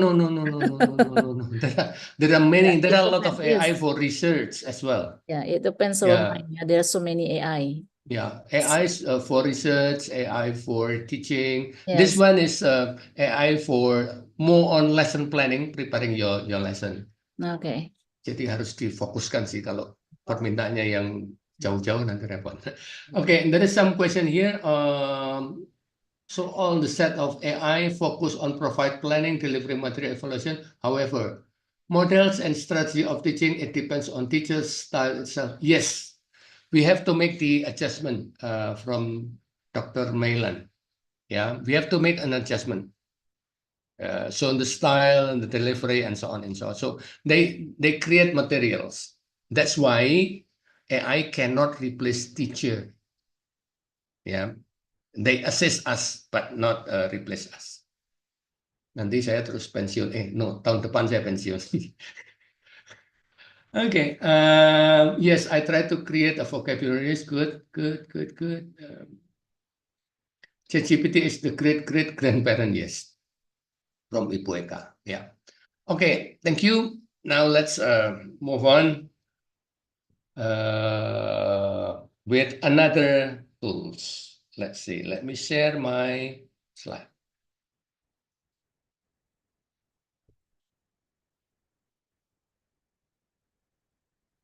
So create sudah, literally anything. You can have like my favorite weekend in Padang. Coba pakai David, then you will get a very good text. So the text they are created, you can put local names and so on, and that will help you in creating a unique text as well. Yeah. This is a video, so if you have a video for listening, it's very good. Sometimes when we find a video from YouTube, then we have to spend a lot of time in creating question, creating pictures, and so on and so on. With David, that will be a lot quicker on that. Yeah. If you have a list of vocabulary, then you can just list it and give it to TEFLIN, and the TEFLIN will create a text that and vocabulary practice and so on from the vocabulary that you are provided on that. Yeah. So now my questions again, please answer in the chat box. Tapi sebelumnya ke sana saya jawab dulu di sini. You mentioned that you can easily recognize AI generated text from oral and written. Can you tell us more about this? You have to use it, Ibu Mustalifah Mahmud. You have to use it a lot. They have a certain terms. I cannot explain. Kayak gini, kalau saya sering ngobrol sama Ibu Tiarina, then I will understand her style. Tapi kan perlu lama ya. Oh, ini Bu Tiarina lagi marah nih. Gitu kan, saya tahu walaupun dia nadanya datar-datar. Then I can make some prediction. So you have to use that a lot, then you will automatically understand that. Yeah. Thank you, Ibu. Now, Ibu Fel, I think I need to adapt AI in the characteristic and interest of my students. Yes. Yeah. So think about that. Play around with AI, Ibu. Then Ibu Fefli, yeah. Then decide whether you play around with your student or not. Usually, what I do is I show that with my student in the class. I'm going to write, or we are going to write this. I talk to ChatGPT, and this is the result. What do you think? Do you agree with this? Is it good? Is it not? And so on and so on and so on. Yeah. But for SMA level or SMP level, I don't know. I don't have the experience. But for university, usually I talk to my student and we are exploring together, criticizing ChatGPT together, admiring ChatGPT together. Yeah. Okay. Could you introduce specific AI for research? Not in this forum. Need like 3 hours on that, Ibu Jumrah. I did actually. If you search in YouTube, probably you'll find one. I gave a talk in lupa di mana ya. I gave a talk in several universities in UIN Bandung, UIN Sunan Kalijaga, and so on. Yeah. Or maybe in Banjarmasin. If you search in YouTube, probably you'll find that. Or email me, then I can give you my slide later. Now, if it sudah, then I'm going to give you. No, this is not supposed to be David. Ini kayaknya salah. Okay.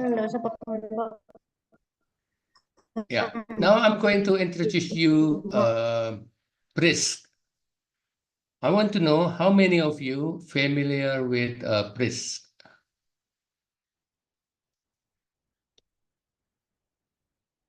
Can you answer in the chat box, yes or no? BRISC. No.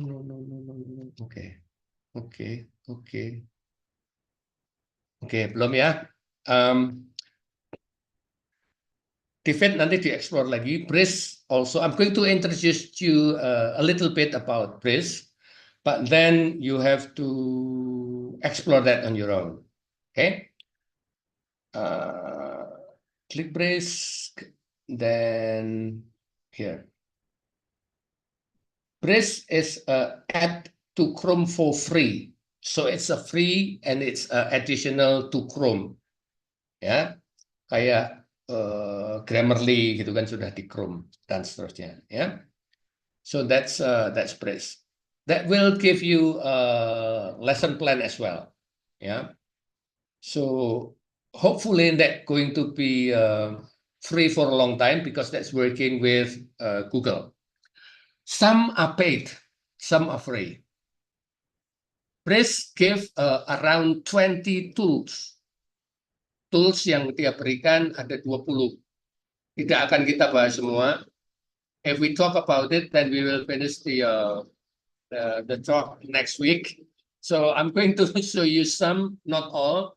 Yeah, some of the tools. Then you can explore on your own. It's a Chrome free. Let me show you first. Yeah. So if I have this one, okay, I'm going to use this.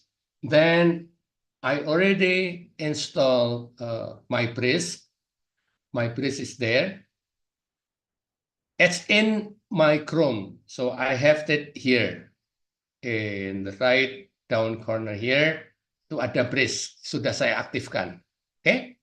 So if I click this, then Breeze Educator free. Saya tidak berlangganan. Yeah. Then if I click create, yeah, so I create a quiz from this website.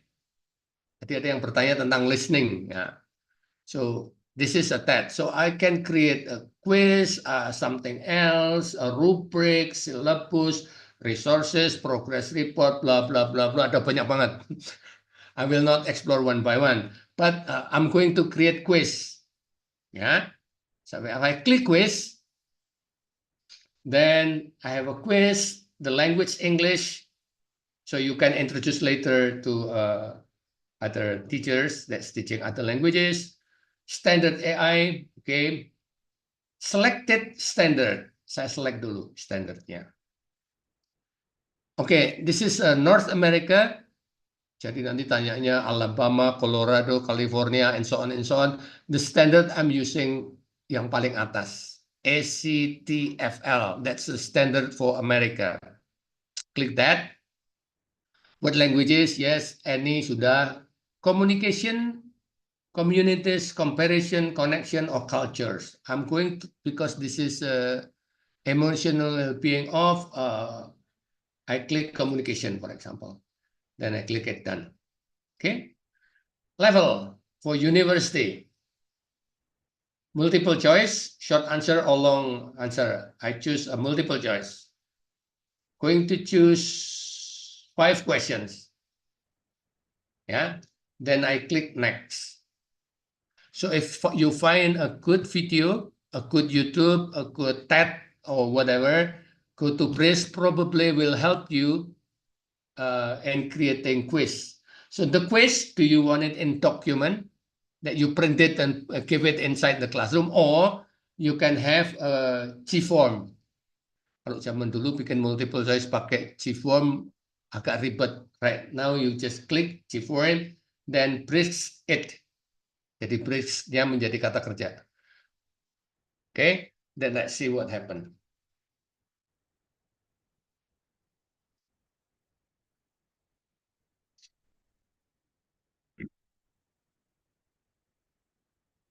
Yeah.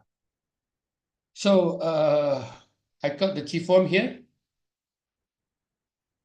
If I want to do adjustment, boleh, silahkan, tapi sudah dibuatkan. Then what you have to do is just share this, send this to your students. For example, if I click this, then I click this, make it short. Saya copy. Kalau saya share di chat,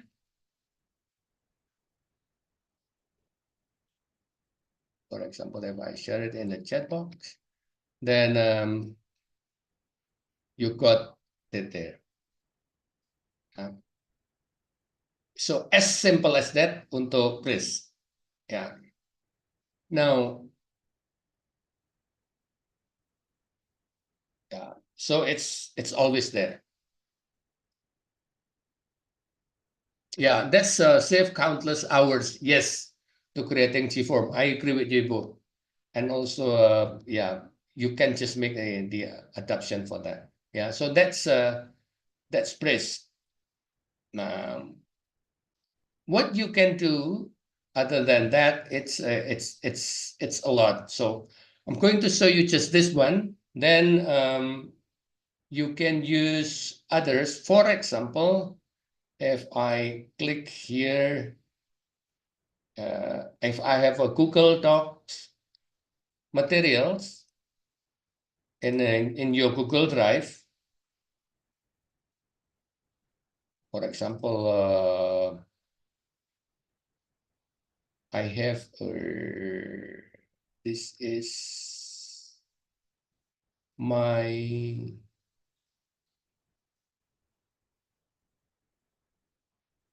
Google Drive, TEFLIN Jateng, for example. Then I have the impact of climate change tax. Yeah. I have this material, I put it in Google Drive, then I activate the Breeze, karena saya sudah install di Chrome, then I can click it there. Here, then I click. For example, this is the work from my student. Kadang-kadang kalau kita ngasih tugas kan gitu ya, tulis lalu taruh di Google Drive, put it there, then you can click feedback. Ya, targeted, kalau yang targeted ini pro, artinya bayar, nggak usah lah. Ya, rubric criteria feedback. So if you click that, English, standard AI, creativity, then you can upload your rubric. Kita bikin rubriknya. Ya, I have uploaded my rubric. Then this is for my student university. Then I can click Brisket.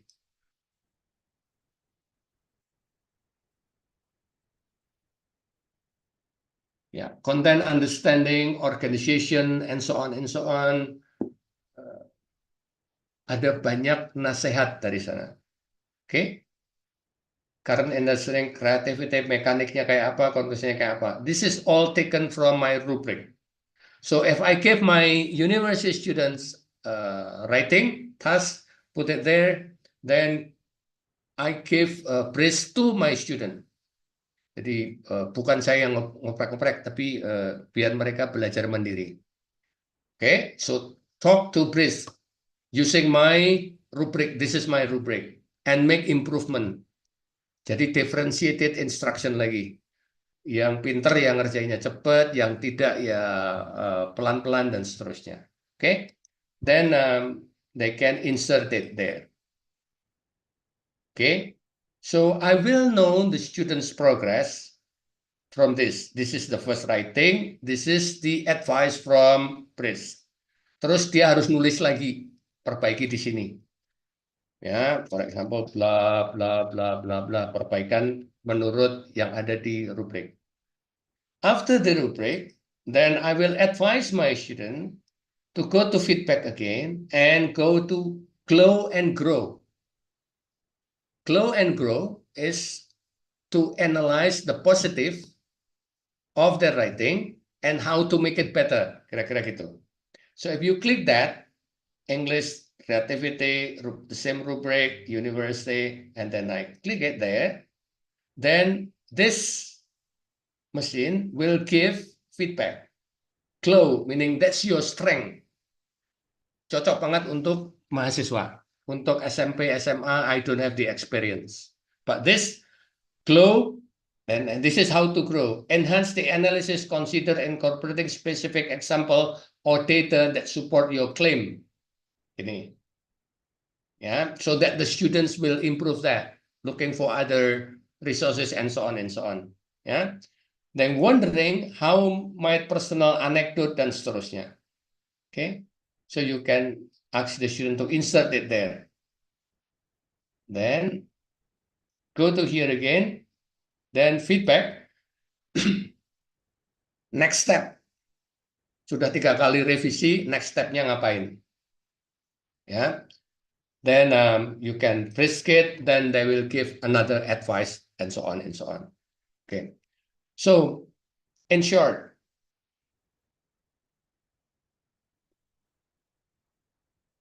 ya, organization dikasih nasihat. Kalau kita kan ngasih nasihat organization of the writing dan segala macam, nanti habis waktunya, muridnya banyak, dan seterusnya. Ya, this one give praise to students, they will work on their own, and then yang rajin pasti improve their writing. Yang males, ya males aja sih. Kalau males ada di mana-mana gitu ya. Harus dibuat tidak malas dulu baru playing around with the technology. Okay. then you can insert it there.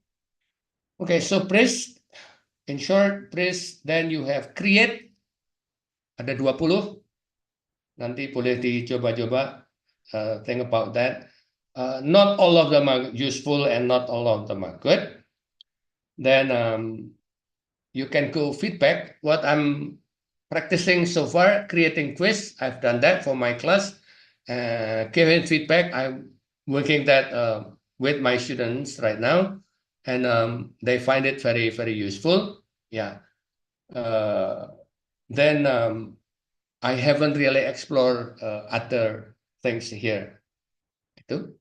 So for Press, I'm going to give you the link in a minute. Then you can have an account and just insert it in your Chrome. Nanti pasti ditanya, disuruh insert in your Chrome. Going to give you the link in the chat box.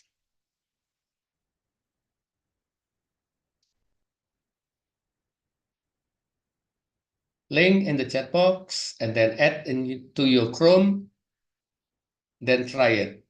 Yeah. So I give you like 5 minutes. When you finish, shout yes.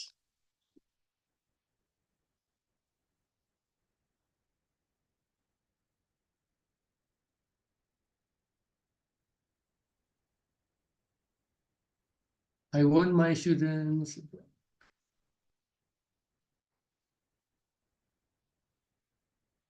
Okay, thank you, Miss Desni.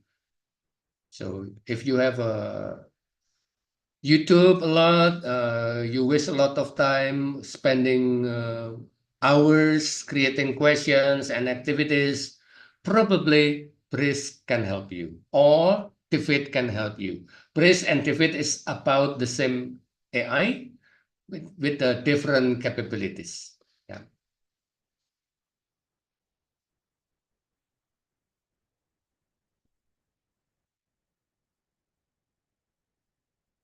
When you finish, can you type in the chat box? Finish. And then if you have any questions or you have any problem, you can shout in the chat box.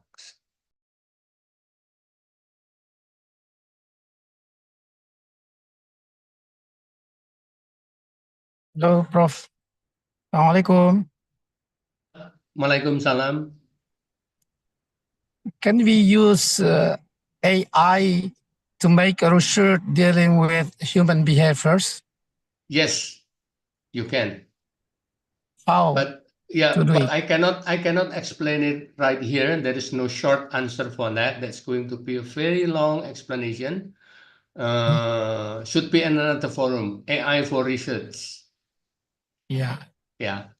Sorry to answer that, but the answer is yes. If you're looking for AI for research in the Yeah. Google, then you'll find some resources there.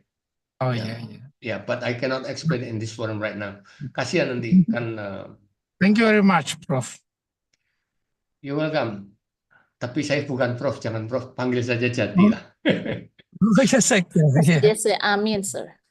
No, Amin. no. Next year I'm going to be retired, so no need. Iya. Tapi ilmunya sudah pada level Prof. Alhamdulillah. Enggak juga. Begini-begini aja. Can we install Press in our smartphone? If your smartphone has Chrome, yes. Saya belum mencoba, tapi kemungkinan bisa if you have Chrome in your mobile. Is the inquiry worksheet in Press online or printable, Prof? I haven't tried that one. I haven't tried the inquiry worksheet. Yeah.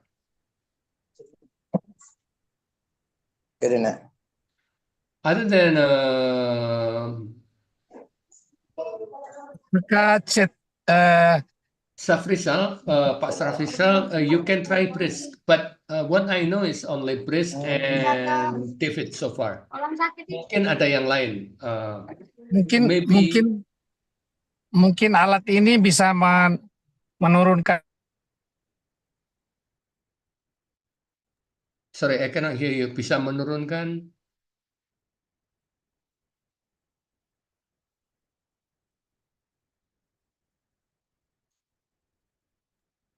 Mr. Mawardi.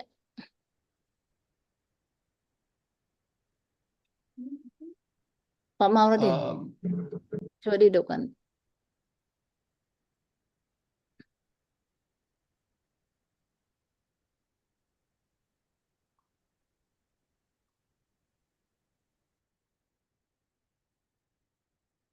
Mr. Pak Mawardi, can you mute? Can you unmute?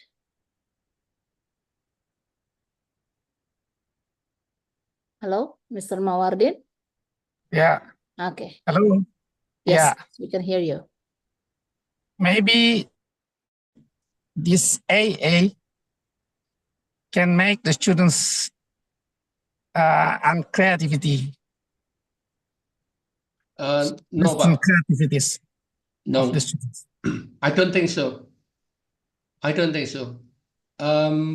If you use the AI, if you use TEFLIN and you use BRISC for teaching materials, then I think your student will be more creative in that. You will have more variation of worksheet. You will have more variation of questions. Yeah. Then if you give, for example, BRISC for feedback, then the AI will give feedback to your student. Then your student should follow the feedback, looking at the feedback, taking the advice from the feedback, rewrite their work. Saya pikir kreativitasnya naik. Justru kalau dikasihkan ke saya, biasanya saya kesel, nyoret-nyoret, karena mahasiswanya banyak gitu ya. Makin ke sana makin sebel hatinya, nyoret-nyoretnya makin ngaco gitu. Mungkin malah mahasiswa saya biasanya karena menjadi manja dengan, maaf Prof, saya kira karena mereka manja dengan kecanggihan teknologi sehingga kreativitasnya berkurang. Saya pikir enggak, tapi boleh dicoba sih. Ya, karena gini, if we stop using the AI right now, later when they work in the workplace, they have to work with AI. Hampir semua perusahaan sekarang pakai AI. Kalau mahasiswa kita tidak ditrain, tidak terbiasa menggunakan AI, dia akan agak kesulitan kayaknya. Karena the AI grows very fast in a company.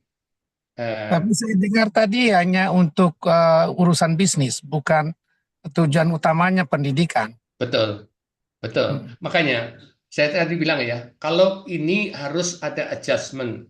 When the material given by produced by AI, then that's the teacher's job to adjust that. Gitu. Ya, kalau kira-kira ini tidak baik, jangan digunakan. Ya, tapi digunakan di hal-hal tertentu.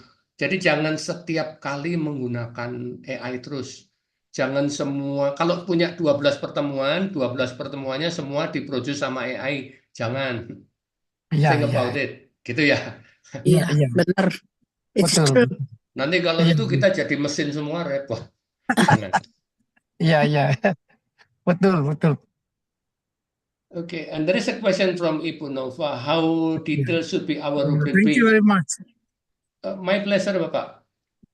Ibu Nova, how detailed should our rubric be? Ya tergantung tujuan pembelajaran ya. Tapi kalau mau membuat rubrik, I found this site very interesting. It's an old site. It's called Rubistar. It's good for creating rubrik. Silakan kalau mau eksplorasi. I shared the link in chat box.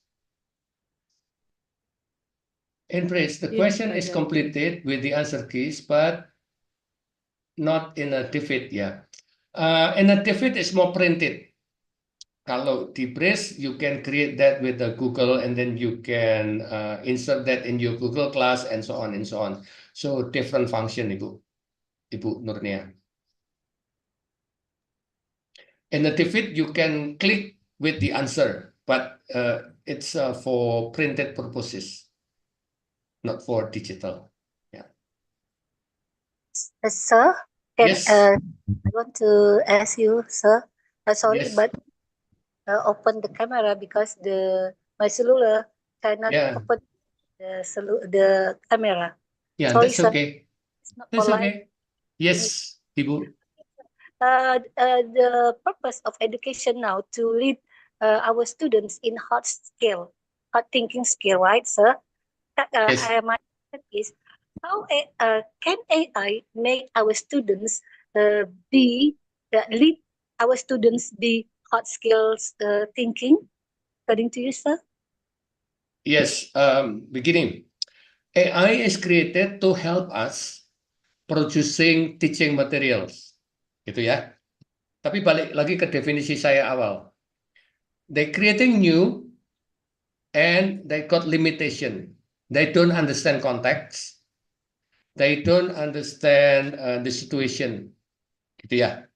Jadi they produce material, but they don't understand the context and the students level and so on. So you got the materials supaya anak-anaknya berpikir, supaya anak-anaknya bermartabat dan seterusnya.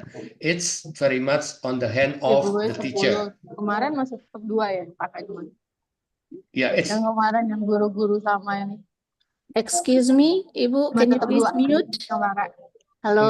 enggak ada yang bocor. Saya berhenti dulu bicara. Wait, yeah, wait. Kayak kita potong 30 lah Wait a gitu, minute. dari 300. Ada yang potong 30, Yes. padahal 40 potongnya. Gratis sama yang pakai email ganda gitu. Gitu.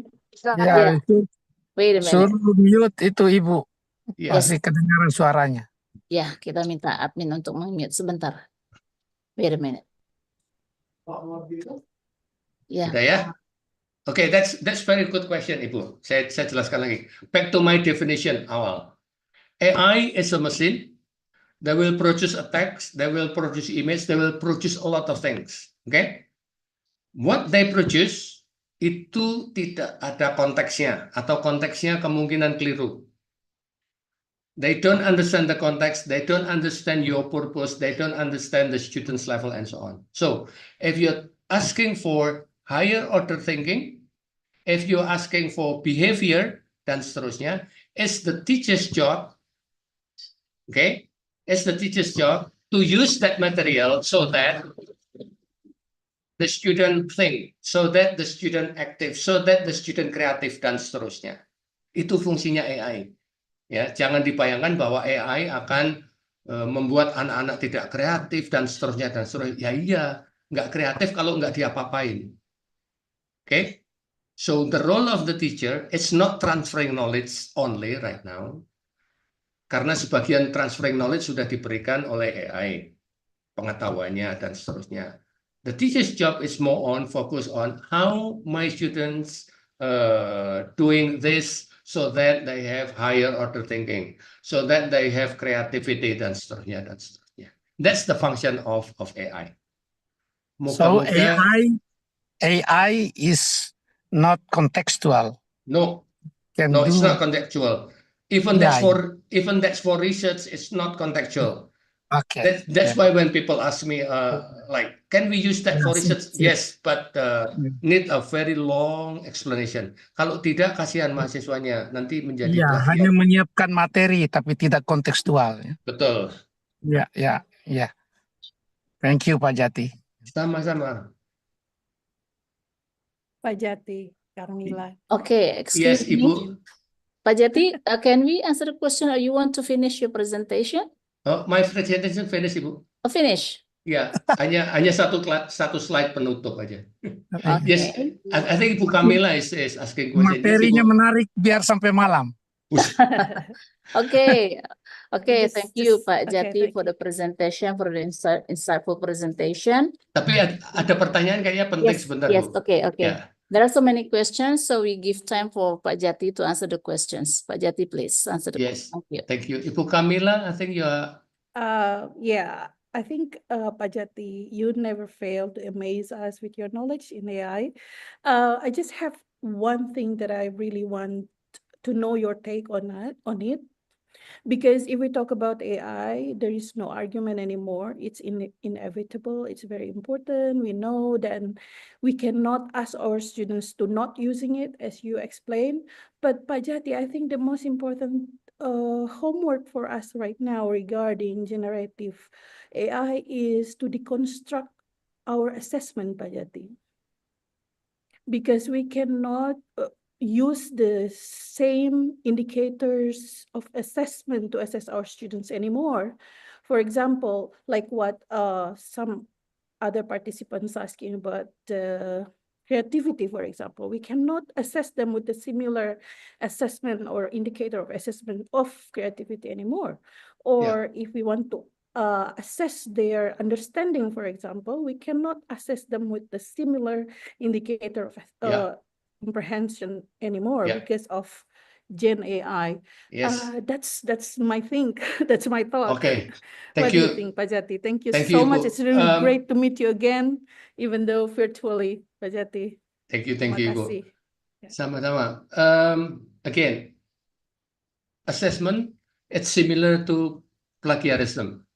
Assessment yang kita punya sekarang is to assess analog people. People with printed, people my generation, people, dan seterusnya. Digital baru. If you assess bisnis ruko zaman dulu dengan bisnis online, pakai alat yang sama, ya begitulah gitu. Kira-kira ya, analoginya. Kita dididik analog dan segala macam, tapi hidup di dunia digital, terus di-assess pakai apa sekarang? Kan bingung. If you assess me using digital, ya gagal pasti. Saya ngetiknya aja udah pelan-pelan, terus kode-kodenya nggak tahu gitu kan. Anak-anak mungkin lebih cepat dan seterusnya. So, that's become a homework for everyone, not only us in Indonesia, but everyone. We are shifting from analog into digital. We are shifting from supermarket into platform seperti yang ada di mobile. Ya, Bukalapak lah, Tokopedia lah, dan segala macam. Ya, if we going to assess, ya harusnya alat assessmentnya yang diubah. Tapi kayaknya sekarang belum. So it's a good homework for the assessment people to work on that and how to do it. Yeah, next month I'm going to Bangkok, the same with the global people who are interested in assessment. It's called New Direction. We're going to talk about that. Jadi belum ada formula yang pas. And everyone got confused and still confused. And we don't know. Gitu ya. Jadi couldn't wait for the result, Pak Jati. well, Hopefully I think quick. it's not going to be next year or 2 years. It's going to be a very long process, I think. Great. But it's good that people start aware about that. Yes, Yeah. exactly, Pak Jati. Thank you. Thank you, Ibu. Thank you. Okay, thank you, Pak Jati. We still have two participants with a question. We invite Bu Fefli to ask the question. You, Bu Yuli, thank you so much for the materials, Pak Jati. It's very useful and helpful and inspiring for me. And but I want to tell my think about the lesson today. Number one is AI is very helpful for me. As AI is the best solution for the teachers if I need the materials. But I think in my mind, I need to be careful to that relate to the taxonomy. So if I evaluate my student or assess my students and to see they understand or they can implement or they can create. So that's based on the taxonomy. So I cannot guarantee that AI can give me that solution. So I need to adapt, or I need to be more careful to create and to choose the test or quizzes in AI relate to the taxonomy. That's my idea. And then the second one, I think AI it's only for cognitive materials, not for affective or psikomotor. Or there are three, ada kognitif, ada afektif, ada psikomotor. So I think AI it's only for cognitive. AI cannot help us to for the affective or psikomotor. And then AI can help us for summative and formative assessment, I think. So that's my conclusion and my idea about AI. Thank you, sir. Thank you, Bu Yuli. Ya, thank you, Ibu. Ya, malah kepikiran. if you work with taxonomy, then start using AI and think which part of the taxonomy the AI fit best. For skills, yes, but for others probably not that significant. Itu mungkin perlu kalau sudah diteliti, dipublikasi kayaknya menarik bagi teman-teman yang kadang-kadang salah seolah-olah AI it's everything gitu. Karakter pakai AI, bingung saya, Pak, tolong dong kasih materi pendidikan karakter menggunakan AI. Ya susah, tapi dijelaskan susah kadang-kadang maksa. Karena waktu ngajukan proposal saya diterima, Pak. Nah, itu repot saya. Yeah, but that's a good thought, Ibu Felix. Yes, thank you. Okay, thank you, Bu Fevlin. So, Pak Jati. Now we have Bu Nurjana. Okay, please, Bu Nurjana, you can ask the Okay, question. Comment. thank you, Bu Yuli. Thank you very much, Pak Jati, for sharing us their great ideas this afternoon. That's really helpful and inspiring for us as English teacher. Okay, I just have to point here that I can conclude as far as I listen to your explanation in this seminar. The first one, whatever the AI application that we are going to use in our teaching, it depends on how appropriate we give the context, the rule, and the task. Yeah, and using the application, the more appropriate the context, the task, and also the rule that we put in the application, the more satisfactory the result will be. That's in my mind. That's the first conclusion. And the second one, I'm very interested in using AI, especially based on your explanation just now. AI can produce different text on the same topic. It depends on the context, the rule, and the task that we're giving, right? For example, I'm going to produce, I need 5 different texts about giraffe, for example, in teaching report text. So in my mind, I will give different context, different rule, and also different tasks, especially the context. So I'm sure that I will get 5 different text, different level of text about giraffe, for example, and I will distribute to my student. Of course, I must do a kind of adaptation or also modification of the text, yeah, from the AI. So is it okay? Is it a good idea, Pak Jati?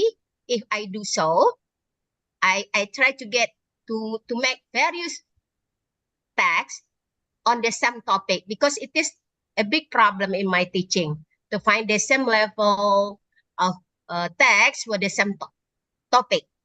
So it means I can give the text to my student for teaching in different contexts. For example, for the good teacher, the good student, I can give the high level of text, and for the medium level of my student, I can give another or the minimum level of difficulty of the text, and also for the poor people in my class. That's what I mean. I need your stressing point on this matter, Pak Jati. Thank you very much.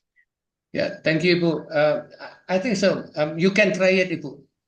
If you do that, nanti bisa menjadi penelitian PTK ya, penelitian tindakan kelas. I figure that's going to be a good, like, yeah.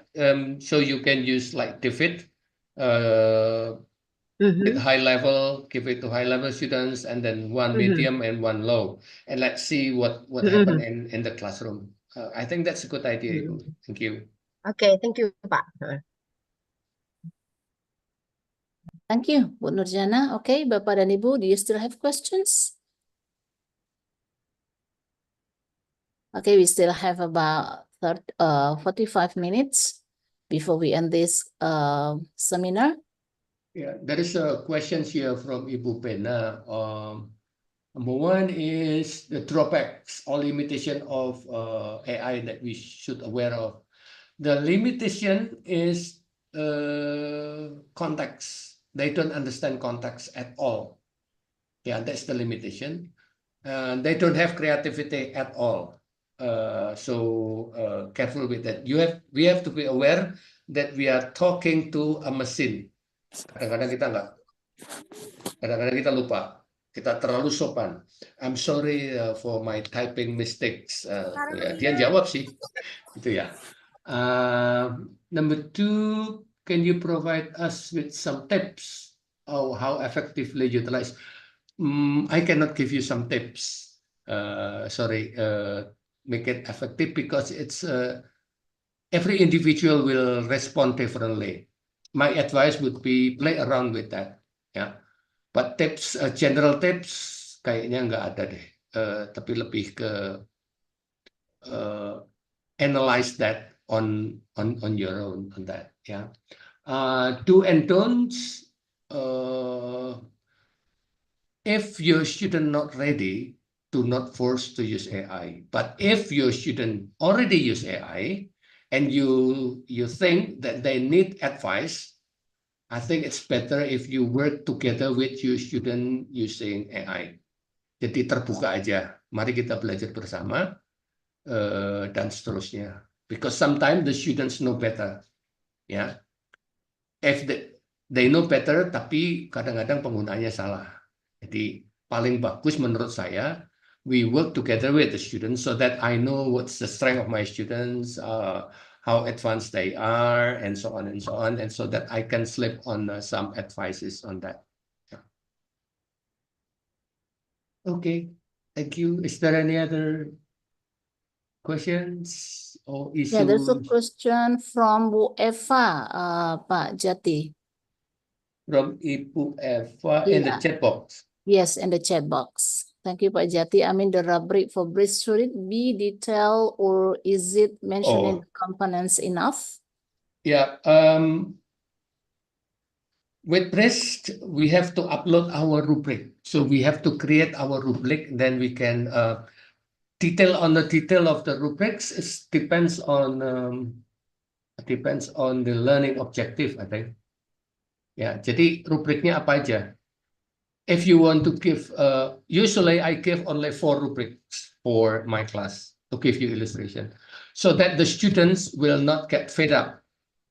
Kalau rubriknya terlalu detail, terus mahasiswanya agak-agak malas karena di tempat saya English is not important. They love more science and technology, so that I will not give a complete rubric. I give a very general rubric so that they look at again their work and they make some progress. Gitu ya. Kalau saya ngajar di FKIP mungkin akan lain, but I don't have that experience. Atau saya ngajar di SMA mungkin lain. Ya. Think about that, so that your feedback will not demotivate the students. Itu kayaknya yang harus dipegang itu. Ya.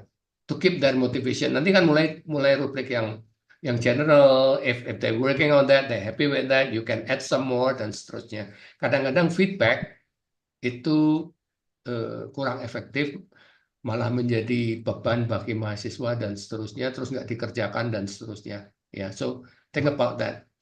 To make your rubric and feedback given not demotivate your students. Sepertinya itu. Thank you, Ibu Nova. Yeah, thank you, Pak Jati. Pak Jati, there's also comment from Ibu Nurnia.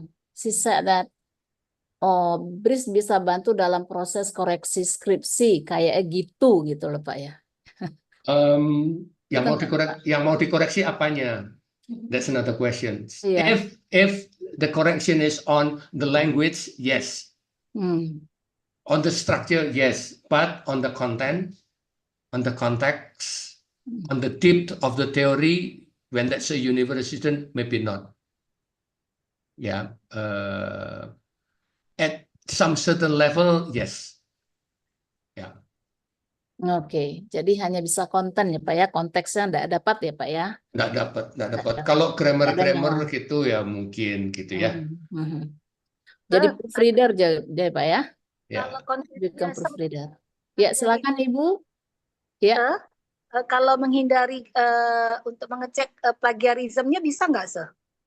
Plagiarism itu begini, saya agak nggak setuju dengan plagiarism pada saat ini, karena plagiarism is based on printed materials, and now we are dealing with digital.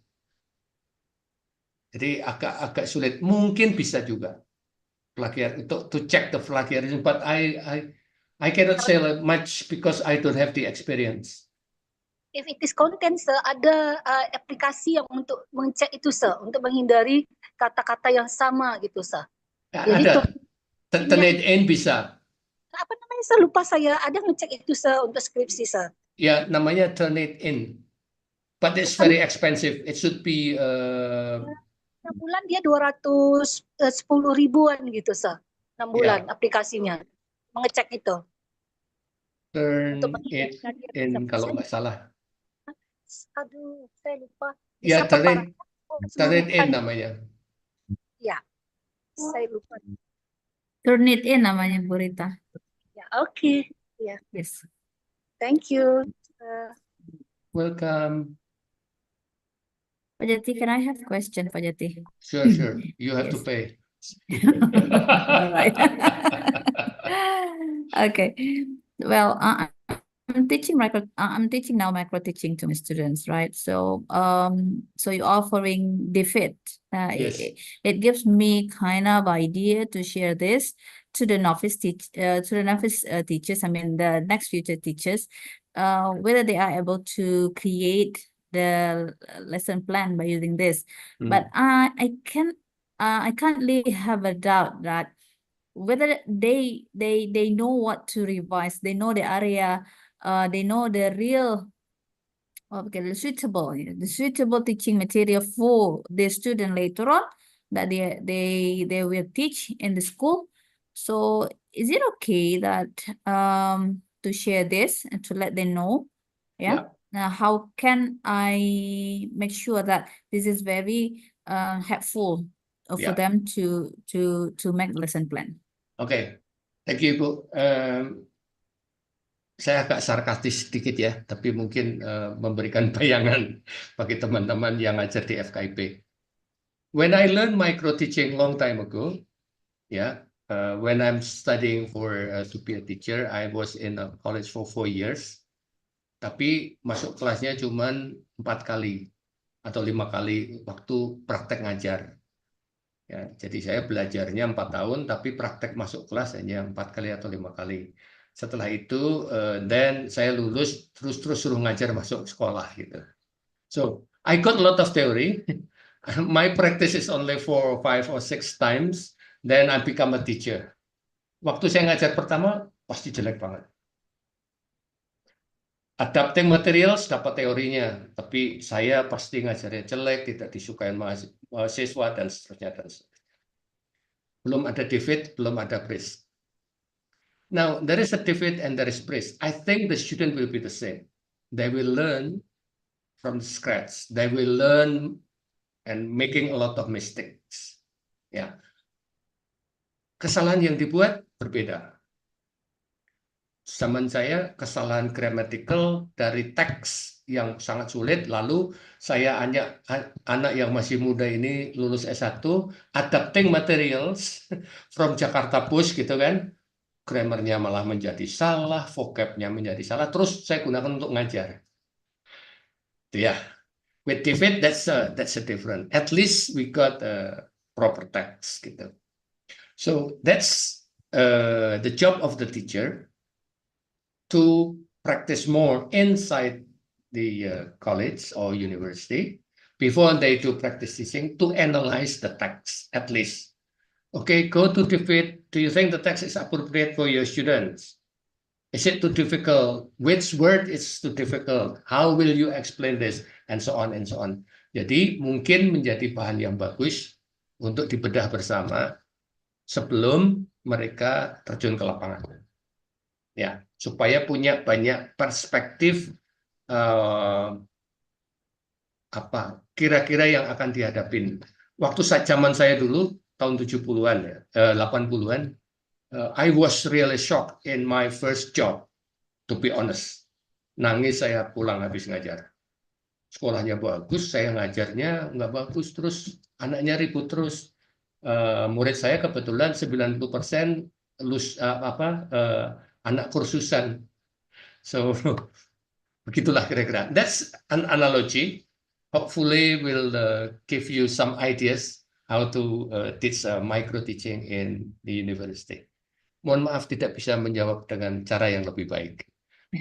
Okay, Thank thank you, you, Bu. sir. Ya, Pak. Okay, thank you, Bu Fitra and Pak Jati. Okay, Bapak dan Ibu, do you still have questions or comments?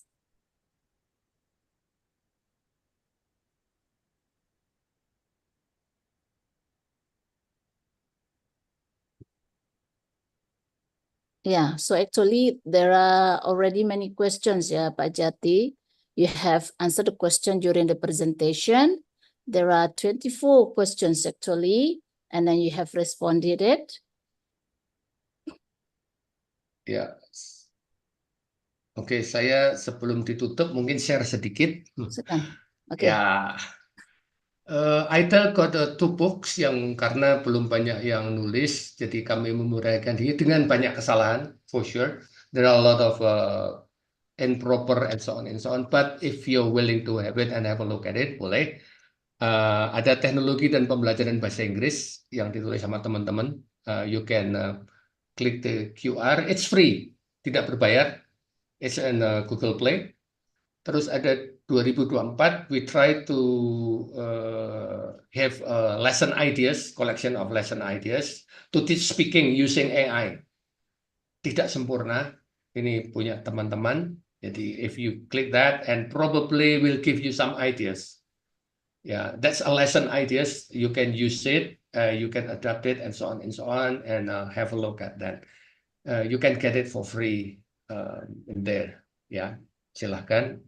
That's my slide. The last slide that I have, if you have Telegram, silakan, you can join our Telegram group. That's Telegram bit.ly/Telegram ITEL. People share a lot of things, share aplikasi dan seterusnya, keluhan dan seterusnya over there. It's not very active, tapi kalau ada sesuatu ada di sana. Kayak conference ini saya share di sana, jadi ada teman-teman yang ikutan dari kelompok ini. Then I'm in social media. I'm in Facebook. I'm in Snapchat. I'm in Instagram. That's my email. You can contact me at any time. If you need urgently, that's my number. Tapi kalau saya agak lambat membalas, mohon maaf ya. Tapi pasti saya balas. But it's there. Okay, that's all, Ibu. Ibu Tia. Sepertinya sudah cukup. Kasihan teman-teman lelah nanti. No, tak terasa ya, sudah 2,5 jam berlalu. Oke, thank you Pak Gumawan. A big thank you to you for sharing this expertise. And then we have the audience, and I do believe the audience get the insightful for this presentation. Before we close this presentation, if I may conclude the presentation, we can say that AI does not replace the teachers, but AI only assists teachers. And then AI doesn't understand the context, the awareness, but AI just understand the, what do you call it? The prompt, yeah, R, C, T, and S. And then if I may say, Pak Jati said that AI is a friend, but cannot be trusted 100%. Okay, so once again, thank you for joining us today. We hope to see you in the next future webinar. Once again, thank you very much, Pak Jati and everyone. Assalamualaikum warahmatullahi wabarakatuh. I give it back to Waalaikumsalam warahmatullahi wabarakatuh. Waalaikumsalam warahmatullahi wabarakatuh. Thank you, Bu Yuli.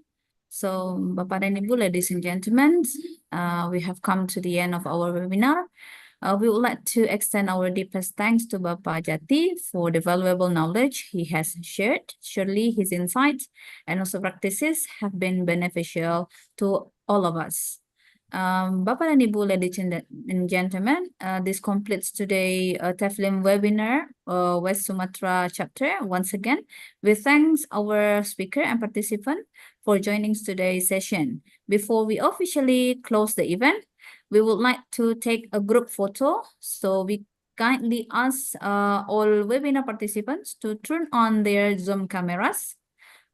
Yes, Bapak dan Ibu, please turn on your Zoom cameras because we are going to take a group photo.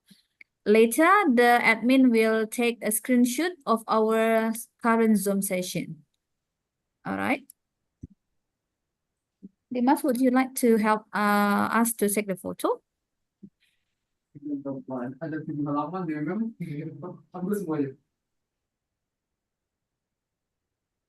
On one, and I will count 1, 2, 3. Okay. 1. Wait. Where is? Yeah. Next, 1, 2, 3. Okay. Last, 1, 2, 3. Okay.